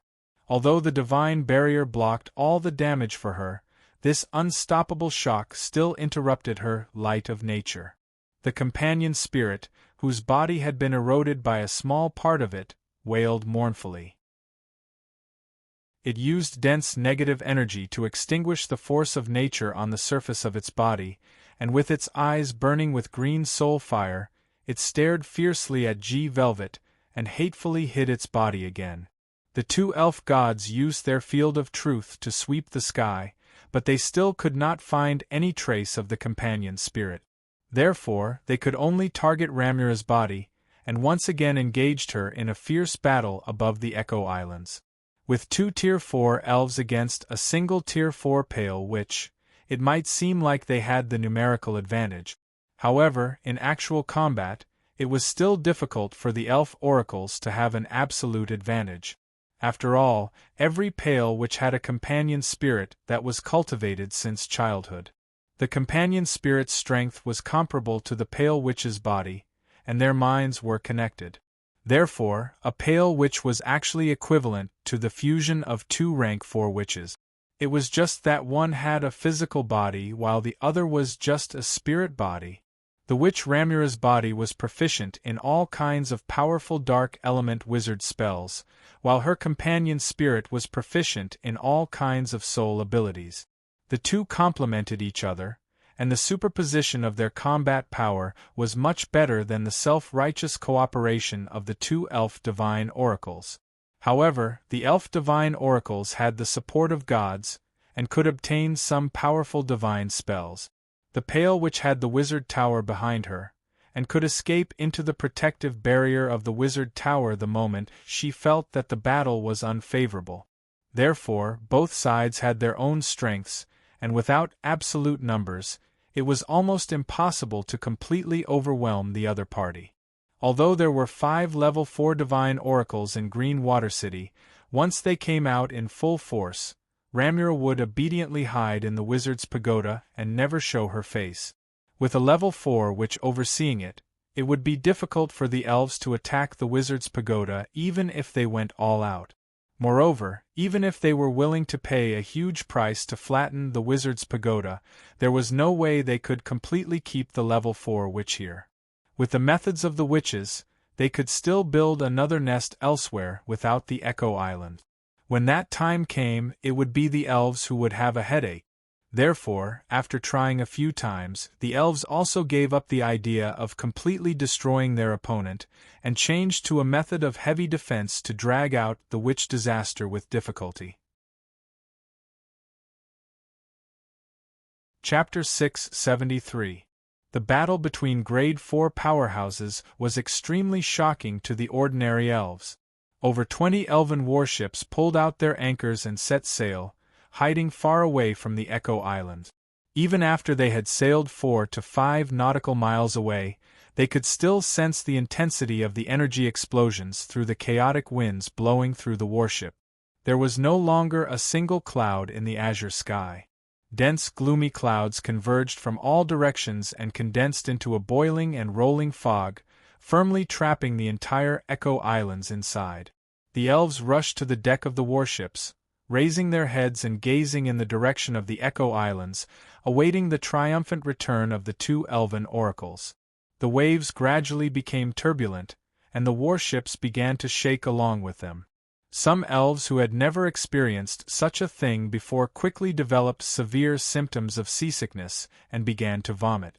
Meanwhile, the high-ranking elves gathered at the bow of the warships, anxiously waiting for the results of the battle. Against a battle between Tier 4 powerhouses, let alone ordinary elves, even Tier 3 powerhouses did not dare to rashly interfere. At the start of the battle, the terrifying banshee's howl easily overturned a radius of 3 miles, instantly shredding the souls of all Tier 1 and Tier 2 elves in the area. The Tier 3 elf who barely managed to escape also suffered significant soul damage and needed to be sent back to Greenwater City to recuperate. Hence, for safety's sake, the fleet commander discussed with the Windwalker leader and decided to pull the fleet 6 nautical miles away from the Echo Islands, where they would silently await news from the front lines. However, before they could receive any news, they were greeted by a terrifying natural disaster. Perhaps it was the witch's sorcery or the phenomenon caused by the battle, but the distant Echo Islands were tightly sealed by a thick, black fog. Amidst the black fog that was hard to see through, the violent flashes of lightning and the terrifying elemental quakes also made every elf secretly apprehensive. Just as everyone anxiously raised their heads, a shrill, ear-piercing voice came from the bow of the warship. "Hurry! Raise the shields! Quick, get them to raise the nature barrier!" The elves turned around in shock, discovering that the person who had screamed was a Tier 2 elven prophet. This elven prophet belonged to the Temple of Fortune. She was a beautiful, elegant, middle-aged female elf. But at this moment, she seemed to be frightened by something unknown. 2 thin lines of blood flowed down from her closed eyes. However, she didn't care about this at all. She just continued to scream crazily. Although the prophet profession did not have any combat power, in the Elven Kingdom, no one dared to ignore their opinions. Therefore, the fleet commander immediately ordered the orderlies to activate the natural barrier. These warships belonged to the standard naval ships of the Elven Kingdom. The secret chamber at the bottom of the cabin was specially engraved with an elven magic circle that could activate a large natural barrier. Normally, in order to conserve energy, it would not be activated. Now, although they had yet to sense the impending danger, the fleet commander was still cautious and decided to heed the elven prophet's warning. As expected, as soon as the elven warships erected green natural barriers that shrouded their entire warships, a water line that was several meters high surged towards them silently from the sea level in the distance. And in front of the water line, above the surface of the sea, a violent hurricane swept across the land. The warships that were protected by the natural barrier were still in good condition. Apart from the violent ups and downs, they didn't suffer much damage. However, the aerial troops that were flying high in the blue sky and in charge of monitoring the nearby seas and airspace were in big trouble. The violent hurricane was like a wall of wind, instantly wrapping around the hippogriffs, chimeras, and silver pegasi, making it hard for them to distinguish which direction they were in. All of them were like spinning tops that were whipped by a naughty child, falling from the sky without any chance to struggle. As for the elven archers and knights on their backs, they fell into the sea like dumplings.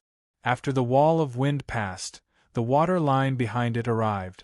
More than 20 warships were swept up by the undulating waves and collided with one another.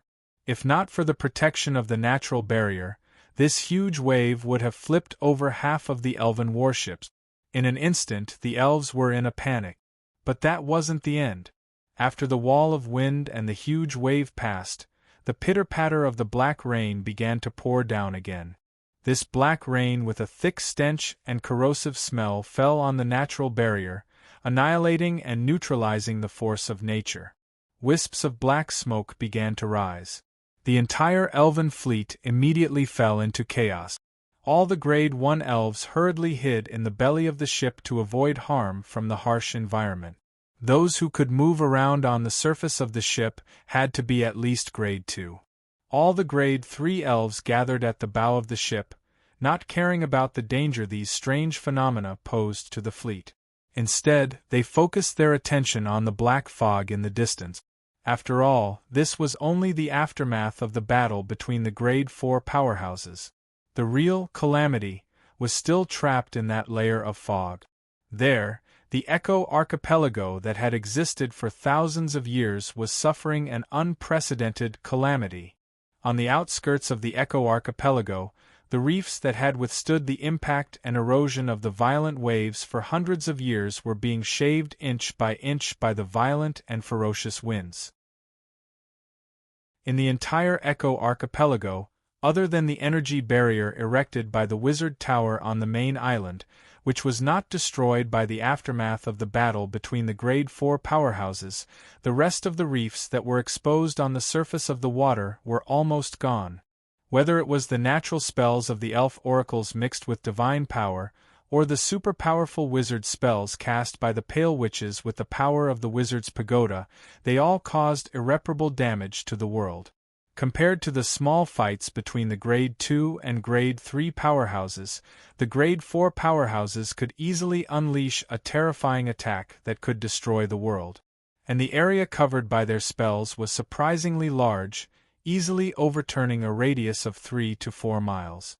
Within the area covered by their spells, there were almost no obvious areas with strong or weak energy. This also fully showed that the understanding and mastery of the spells of the Grade 4 powerhouses had reached an appalling level, and the battle between the Pale Witches and the Elf Oracles had finally angered another powerful force.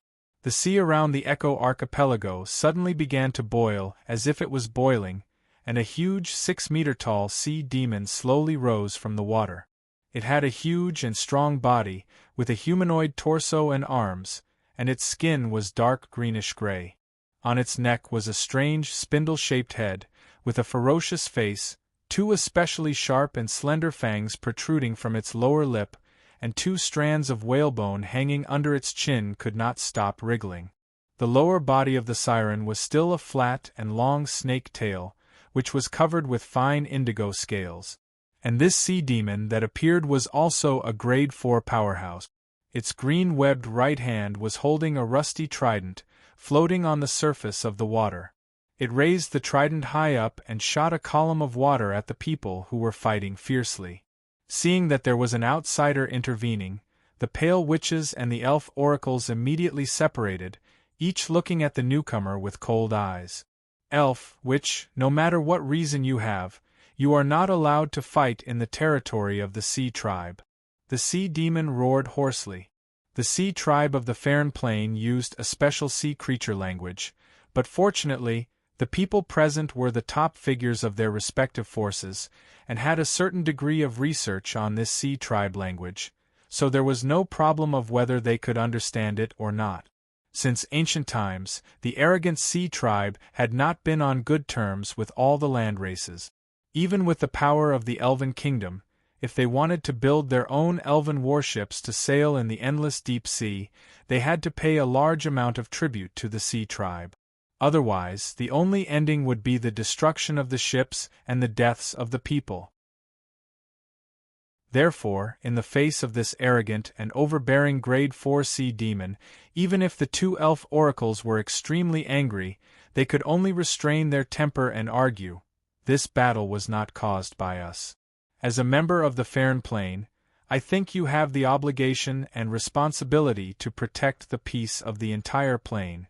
Why don't you join us in driving this invader out of our world? Kakik. You may not like these witches, but we quite like them. They have given us many good things as tribute." Hearing the sea demon's words, the 2 elf oracles looked furious.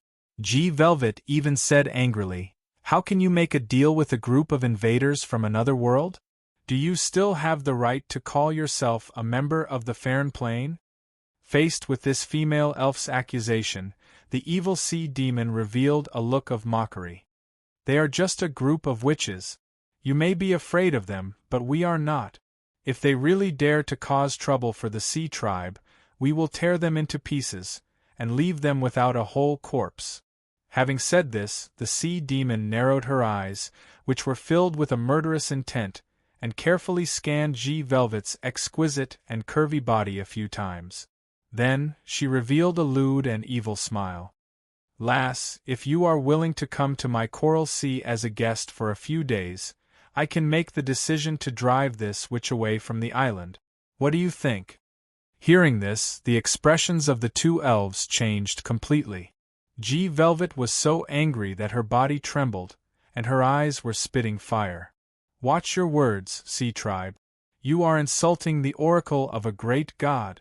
Do you want to start a war between the 2 pantheons?"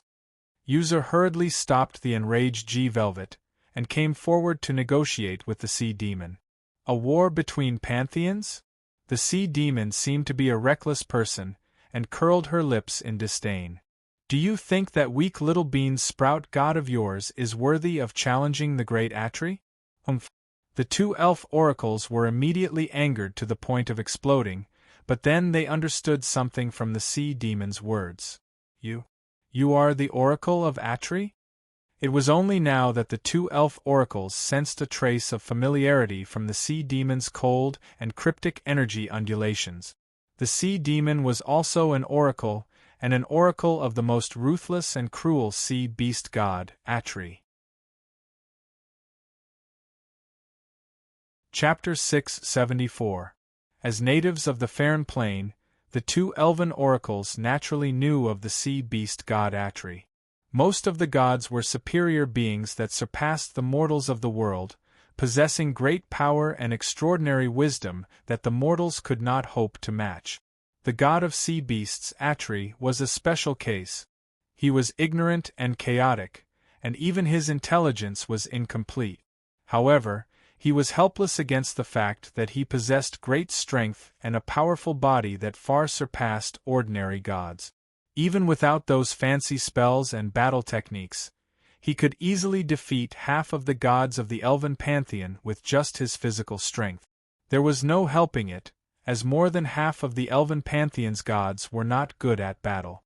Moreover, Atri, who possessed tyrannical, cruel, regenerative, and other divine concepts, was especially worshipped and admired by all the powerful sea beasts. Based on the total area of the sea in the Farron Plain and the number of living creatures, the number of powerful sea beasts far exceeded the total number of forest elves. With the support of such a large amount of faith, even though the sea beast god's intelligence was severely lacking, he was still pushed into the ranks of the powerful gods, becoming the second most powerful god in the Farron Plain, second only to the sea god Dions. If the battlefield was in the sea, Atri alone would be enough to wipe out the entire elven pantheon.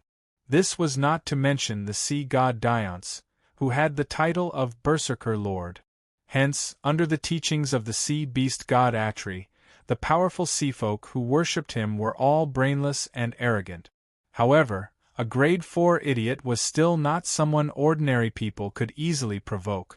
Left with no choice, Urso and Givelier could only swallow their anger and withdraw from the battle. When the two elven oracles' figures disappeared into the horizon, the grade 4 siren's gaze landed on the pale witch, Ramura. "Hey, ugly woman from the Magus world, when will you deliver the blood of the sea that you promised? If I find out that you're lying, I'll bring my men and smash your stupid Shadow Island." Blood of the Sea was just an elegant name, but it was actually just the blood of the powerful sea beasts of the Magus world. As sea beasts of a high-level world, their blood was undoubtedly an extremely precious tonic to the sea tribe of the Farron Plain. The blood of the sea that the sea monster in front of him needed was naturally the blood of the sea monster, which was of the same origin as it. Even the northern witches did not have such a rare resource in stock, so they could only send people to the depths of the ocean of the sorcerer world to look for it. After finding it, they would need to organize a team to hunt it down, so the difficulty of obtaining it was quite high. Faced with the Tier 4 siren's insane words, although the pale witch Ramura's expression changed, she did not fall out with it. In the Farron Plain, the pale witches could afford to offend the elven divine clan, and they could fight against the human divine clan. But the only thing they didn't dare to offend was the Berserk Sea tribe. In the Farron Plain, the total surface area of the ocean was more than 100 times the total surface area of the land. Coupled with the abundance of biological resources, the number of experts of the sea tribe was staggering. This sea demon emissary was not just bluffing when she said that she would destroy Shadow Island at every turn. If they really forced this fellow to fall out with them, it would not be difficult for her to go to the depths of the ocean and summon double digits of Tier 4 sea beasts to invade the Dark Shadow Island. Although the Dark Shadow Island had been fortified by the Pale Witches for the past 1,000 years, when faced with double digits of Tier 4 sea beasts, all of which were as large as small mountains, the defensive towers and energy barriers were simply a joke. "Lady Besida, you can't blame us for dragging it out for so long."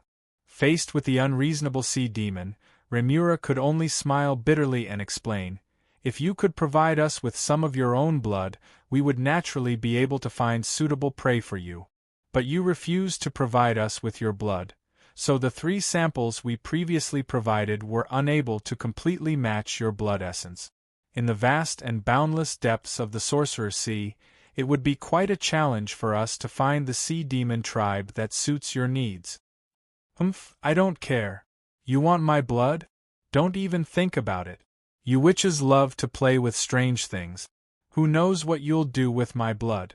The level 4 sea demon in front of her seemed foolish, but she was also shrewd. She waved the trident in her hand angrily. I'll give you at most 10 more years. If I don't get the blood of the ocean you promised within 10 years, you can just wait to get lost from the Fairn dimension. After roaring for a while, the level 4 sea demon turned around and dove into the sea, disappearing without a trace. Remura sighed inwardly and silently returned to the wizard's pagoda on the main island with her companion Spirit. The entire Echo archipelago had gone through this calamity. Almost all of the outer islands had been destroyed, becoming submerged reefs hidden under the surface of the sea. This also made the waters around the Echo archipelago even more complicated and difficult to traverse. But Remura did not have the slightest interest in dealing with this. Instead, she hid in her residence and silently contacted the Level 4, which overseeing the Dark Shadow Island. The so-called blood of the ocean should be left to the leaders and elders of the family to deal with. Callan Continent, Eagle Nest Mountain. As a well-known magical beasts nest near the south coast, a group of wind eagles lived here. The wind eagles were wind element magical beasts native to the Callan Continent. They had unparalleled flying speed and powerful wind element spells. An adult wind eagle only had the abilities of a level 1 beginner. It did not sound very powerful, but they were magical beasts that lived in group. On the sunny side of a towering cliff, over 100 wind eagles built densely packed nests on the cliff wall, breeding and living here. Over time, the number of wind eagles increased, and it became a place where elves tamed magical beasts and druids summoned their animal companions. And this place became the famous Eagle Nest Mountain. As a type of flying magical beast with shocking intelligence, the wind eagles had always had a good relationship with the elves. Furthermore, they were very protective of their territory. They would launch the most ferocious attack against any bird or beast that trespassed into their territory. So, within a 5-mile radius of the Eagle Nest Mountain, there were no powerful creatures that could pose a threat to the young wind eagles. But these days, the Eagle Nest Mountain had lost its former peace and tranquility. It had become chaotic and violent, and the cause of all this was a group of abominable bugs. 7 days ago, a large group of black evil alien beetles surged out of the depths of the forest. They plunged into the underground of the Eagle Nest Mountain and hid there, never to come out again. The large group of elves and Aijaya, the Spear of Vengeance, were blocked by an overwhelming number of adult wind eagles as soon as they rushed 3 miles into the Eagle Nest Mountain. This was the critical time for the young wind eagles to hatch. Even though the wind eagles had always been on good terms with the elves, they would not allow the elves to use their nest as a battlefield. Aijaya, the Spear of Vengeance, was immediately enraged by this group of short-sighted magical beasts that blocked her way. If the leader of the elves hadn't pulled her back, Aijaya would have had to fight the wind eagles before eliminating the swarm of bugs. These little wind eagles, which were only rank 1 and rank 2, wouldn't even last 1 round against Aijaya, the rank 3 Spear of Vengeance. More than half of them would die. But if Aijaya did this, the good relationship between the forest elves and the wind eagles would come to an end. Left with no choice, the horned eagle archers could only stay at the outskirts of the Eagle Nest Mountain, keeping an eye on the bugs and making sure they didn't escape. The leader of the elves flew directly to Greenwater City, which was less than 700 miles away from the Eagle Nest Mountain, and sent a request for assistance to the elven commander there. Thus, half a day later, a group of less than 1,000 windrunners arrived at the Eagle Nest Mountain. It had to be said that faced with such a troublesome situation, the elves couldn't do anything no matter how many troops they gathered. That was because the enemy was dead set on hiding underground, and wouldn't come out to fight them again. There were 20 to 30 million forest elves in the Elven Kingdom, and they naturally had all kinds of talents.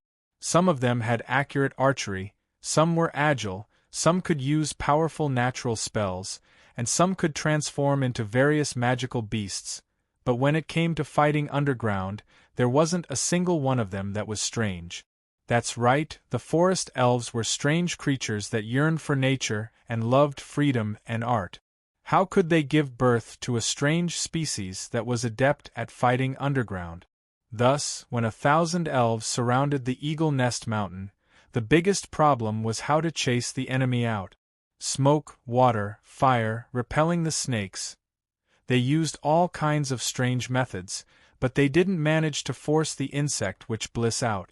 Instead, the young eagles that had just hatched from the Eagle Nest Mountain suffered quite a bit. Thus, the elven commander of Greenwater City could only use all kinds of methods to coax and pester the wind eagles to move to another area to rest for the time being. After vacating the battlefield, the elves dug down the foot of the Eagle Nest Mountain without a care for their own safety, wanting to dig out the bugs that had harmed so many elves and exterminate them. Unfortunately, under the command of the insect witch Bliss, the swarm of bugs was much more cunning than most magical beasts. The tunnels they dug underground were only a meter thick, and couldn't accommodate the elves' movements at all. Their main area of activity was concentrated at the bottom of the Eagle Nest Mountain, where the rock layer was especially thick. This made it more difficult for the elves to dig. Helpless, the elven commander gathered a large number of druids that could turn into rock pythons or ground blindness worms, and had them turn into earth-type magical beasts to chase the hateful bugs underground. Chapter 675. In a hidden cave 100 meters underground, a new Zerg nest was slowly being nurtured. The remaining 23,000 insects were sent out by Bliss in batches, risking being annihilated by the elves and rushing to the surface to plunder for food. Although they brought back a lot of jungle creatures, their own losses were not small. Almost every day they would lose 1,000 to 2,000 insect soldiers. At this rate, Bliss would be out of insects in less than 10 days. He kept the remaining 6 demonic mantises with him at all times, which allowed him to preserve the foundation of some high-level battle insects. At the edge of the west coast, some scattered insect armies and demonic mantises were hiding in various corners of the illusory forest. Once this place was lost, even if Bliss' main body was killed by the elves, he could use the monarch insect hidden in another insect army to resurrect.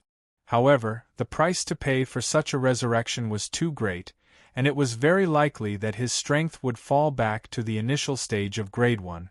Hence, unless it was necessary, he was not willing to use this method to escape the enemy's encirclement. After trying for a few days, Bliss had already given up on asking for help from Madame Mary. It was because of his rash action of asking for help that the Vengeance Spear used the weak elemental undulations to track his tracks. In that battle, he was even forced to give up his 10,000 insect army to act as bait to lure the enemy away. Unfortunately, the illusory forest was the home of the forest elves after all. Here, the slightest movement or trace would attract the attention of the elves. Hence, Bliss's arduous escape was destined to be bumpy, and he was almost caught by the Grade 3 elf in his temporary residence a few times. After playing a game of cat and mouse with the Vengeance Spear AI Jaya for more than 6,000 kilometers, Bliss had yet to officially meet her.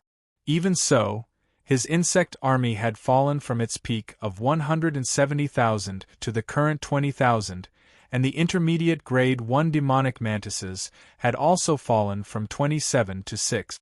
The bitterness and tears of blood and tears were difficult to understand and experience for those who were not personally involved. Here at the foot of this strange Eagle Nest Mountain, although Bliss did not leave his house, he could still roughly understand the situation outside through the hidden eye insects.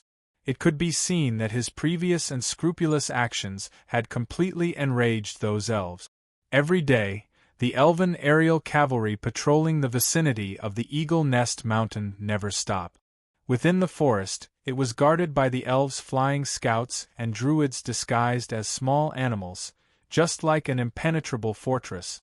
Without enough blood and flesh, it would be difficult to breed an endless stream of insect armies. Without high-quality flesh and blood, it would be difficult to breed powerful insects.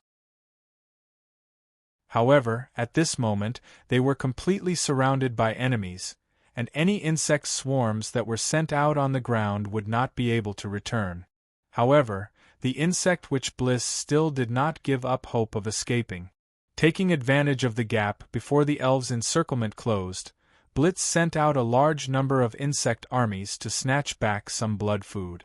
Blitz used the food and the sacrifice of some ordinary insects to nurture a group of strange insects with special abilities in the new worm nest, the ankegs. This was a strange worm that looked like a large earthworm. Its body was 12 meters long, and its front end was densely packed with countless concentric sharp teeth. These sharp teeth extended all the way to its pitch-black body. They were its basic tools for gnawing and crushing everything. The ankegs did not mind meat or cold. As long as it could absorb organic matter, its terrifying stomach could crush and digest it. Under Blitz's command, although the insect swarms also had the ability to burrow into the ground, their evolved body structure was still mainly for tearing and gnawing on flesh and blood. Using them to burrow underground would not only cause a huge commotion, but it would also be shockingly slow. Hence, in order to dig a way out, Blitz had no choice but to sacrifice a little of the insect swarms, using their flesh and shells to breed these special ankegs. When the first ankeg broke out of the nest and appeared in front of Blitz, the excitement in his heart was no less than when he successfully became an insect witch. Unfortunately, before he could take a closer look at the ankeg, more than a dozen insects were killed in one of the insect tunnels half a mile away. The insect witch Bliss sighed helplessly, before gritting his teeth and laughing sinisterly. These days, the druids had become bolder and bolder. They entered the underground maze again and again, searching for traces of Blitz in the twisting and turning insect tunnels and underground cracks. Some of them were rank 1 druids, and some of them were rank 1 druids. As long as Blitz sent out the remaining 6 demonized mantises, they would be able to teach the druids an unforgettable lesson in such a confined space. However, many druid squads had a few grade 2 druids hidden in them. If the demonized mantises encountered them, the chances of them escaping were less than 30%. Hence, every time the druids killed the insect soldiers in the periphery, it was Blitz's turn to hesitate. He did not know if he should send the demonized mantises to encircle them. This kind of suffering was tormenting him almost every single day, every single moment. In previous battles, Blitz could only reluctantly give up on counterattacking whenever he encountered an unknown enemy. The main reason was that he was worried about his future. He had to have a combat soldier that could protect him. Now that he had the ankegs and had a chance to escape, Blitz's mentality underwent a huge change. Blitz was now in a state where he could advance and retreat at will. Blitz also had the intention to have a good time with his enemies. Hence, the insect army that had been on the defensive for the past few days once again swarmed into the tunnels and insect tunnels, attacking the druid combat teams from all directions. As the intensity of the battle increased, some unclear information began to pour into Blitz's mind like raindrops. When the entire underground labyrinth's battle situation was presented in front of him, he quickly chose an opponent for himself. It was a combat team made up of 3 grade 1 druids. One of them transformed into a 10-meter-long python and was responsible for scouting and opening up a path. As for the other 2, one of them transformed into a giant gopher and sniffed the air in the tunnels with its sharp nose, while the other transformed into a toad with goosebumps all over its body. It lay on the python's body and observed the surroundings with its large eye socket. Along the way, the rancid stench of the underground tunnels annoyed the 3 druids to no end. Although they had taken on the appearance of magical beasts and possessed the might of magical beasts, they were still humans in their hearts. Therefore, they could only endure the vile and filthy environment underground, but they could not enjoy it. The three of them formed a team. The python was adept at sensing the slight tremors of the ground, the flash rat could sniff out strange auras, and the poison dart frog had excellent senses for movement. They complemented each other and worked well together. They silently searched for the forks and directions of the tunnels before them while using nature spells to leave special magical marks along the way. Because of their continuous advancement, the underground maze that was dug out by the swarm of insects at the foot of the Eagle Nest Mountain had been illuminated. Perhaps in less than 2 days, they would be able to completely explore the complicated underground maze that was filled with forks, insect tunnels, and branching tunnels. By then, the entire underground maze would be filled with magical marks, and it would be difficult for the insects to use the darkness and chaos to move around. As long as they could detect the presence of the insect which, the detestable fellow would not be able to escape with the help of a few Grade 2 Druid Masters. The dark, deep, and narrow tunnels stretched out in front of them. It was pitch black. Without night vision, the creatures on the surface would not be able to see anything here. The tunnels were not more than a meter wide. If the elven archers were to come down here, they would probably have to crawl forward with a miserable expression. If it were the elven warriors who were good with dual blades, they might not even be able to draw their blades, let alone fight. Hence, when it came to adapting to the battlefield, the druids were much more suitable than other combat occupations. No. We seem to be surrounded by enemies. A giant python in the lead suddenly stopped moving. It used its sharp senses to detect the familiar rustling sounds coming from all the insect tunnels and tunnels within a radius of half a mile. It was as if, a large number of insect armies were surging towards their location through the winding tunnels from all directions. Ever since the swarm suffered a few heavy blows, it was rare to see such a large swarm of insects ambushing them. Why don't we retreat first and report the movement of the swarm? The flash rat raised its body, and a human-like expression of hesitation appeared on its furry gray face. There were a total of 11 druid teams searching for the insect witch underground, and only 5 of them had Grade 2 druid masters. Unfortunately, their team didn't have such a thing. Hence, when the flash rat sensed the movements of the swarm in the distance, it could not help but cower in fear. After all, the combat power that they could unleash was limited in this narrow and enclosed space. They could not cast any powerful nature spells, or the mud and gravel that fell down would be enough to kill them. If we retreat rashly, the insects will definitely take the opportunity to destroy the marks we left behind. Our whole day's work would have been in vain. We might as well not advance or retreat. Thor, go to the right fork. There's a stone hall 30 meters away from us. It's not big, but it's enough for us to fight inside. I've already sent out a request for help. As long as we stay here for a while, the surrounding teams will definitely come to support us. In the end, it was the most experienced poison dart frog that made the final decision. The team of 3 did not hesitate. The flash rat and poison dart frog pounced on the giant python's body and quickly slithered forward along the pitch-black tunnel under its weight. When the 3-way fork suddenly appeared, it rushed straight into the rightmost tunnel. It was almost a body's length away from them. Dense rustling sounds came from afar, and a dense swarm of insects rushed out from all the tunnels and forks.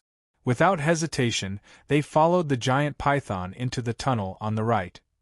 You're tuning in to the Phoenix Knights YouTube channel. Don't forget to subscribe and join us on this journey to catch the most captivating stories.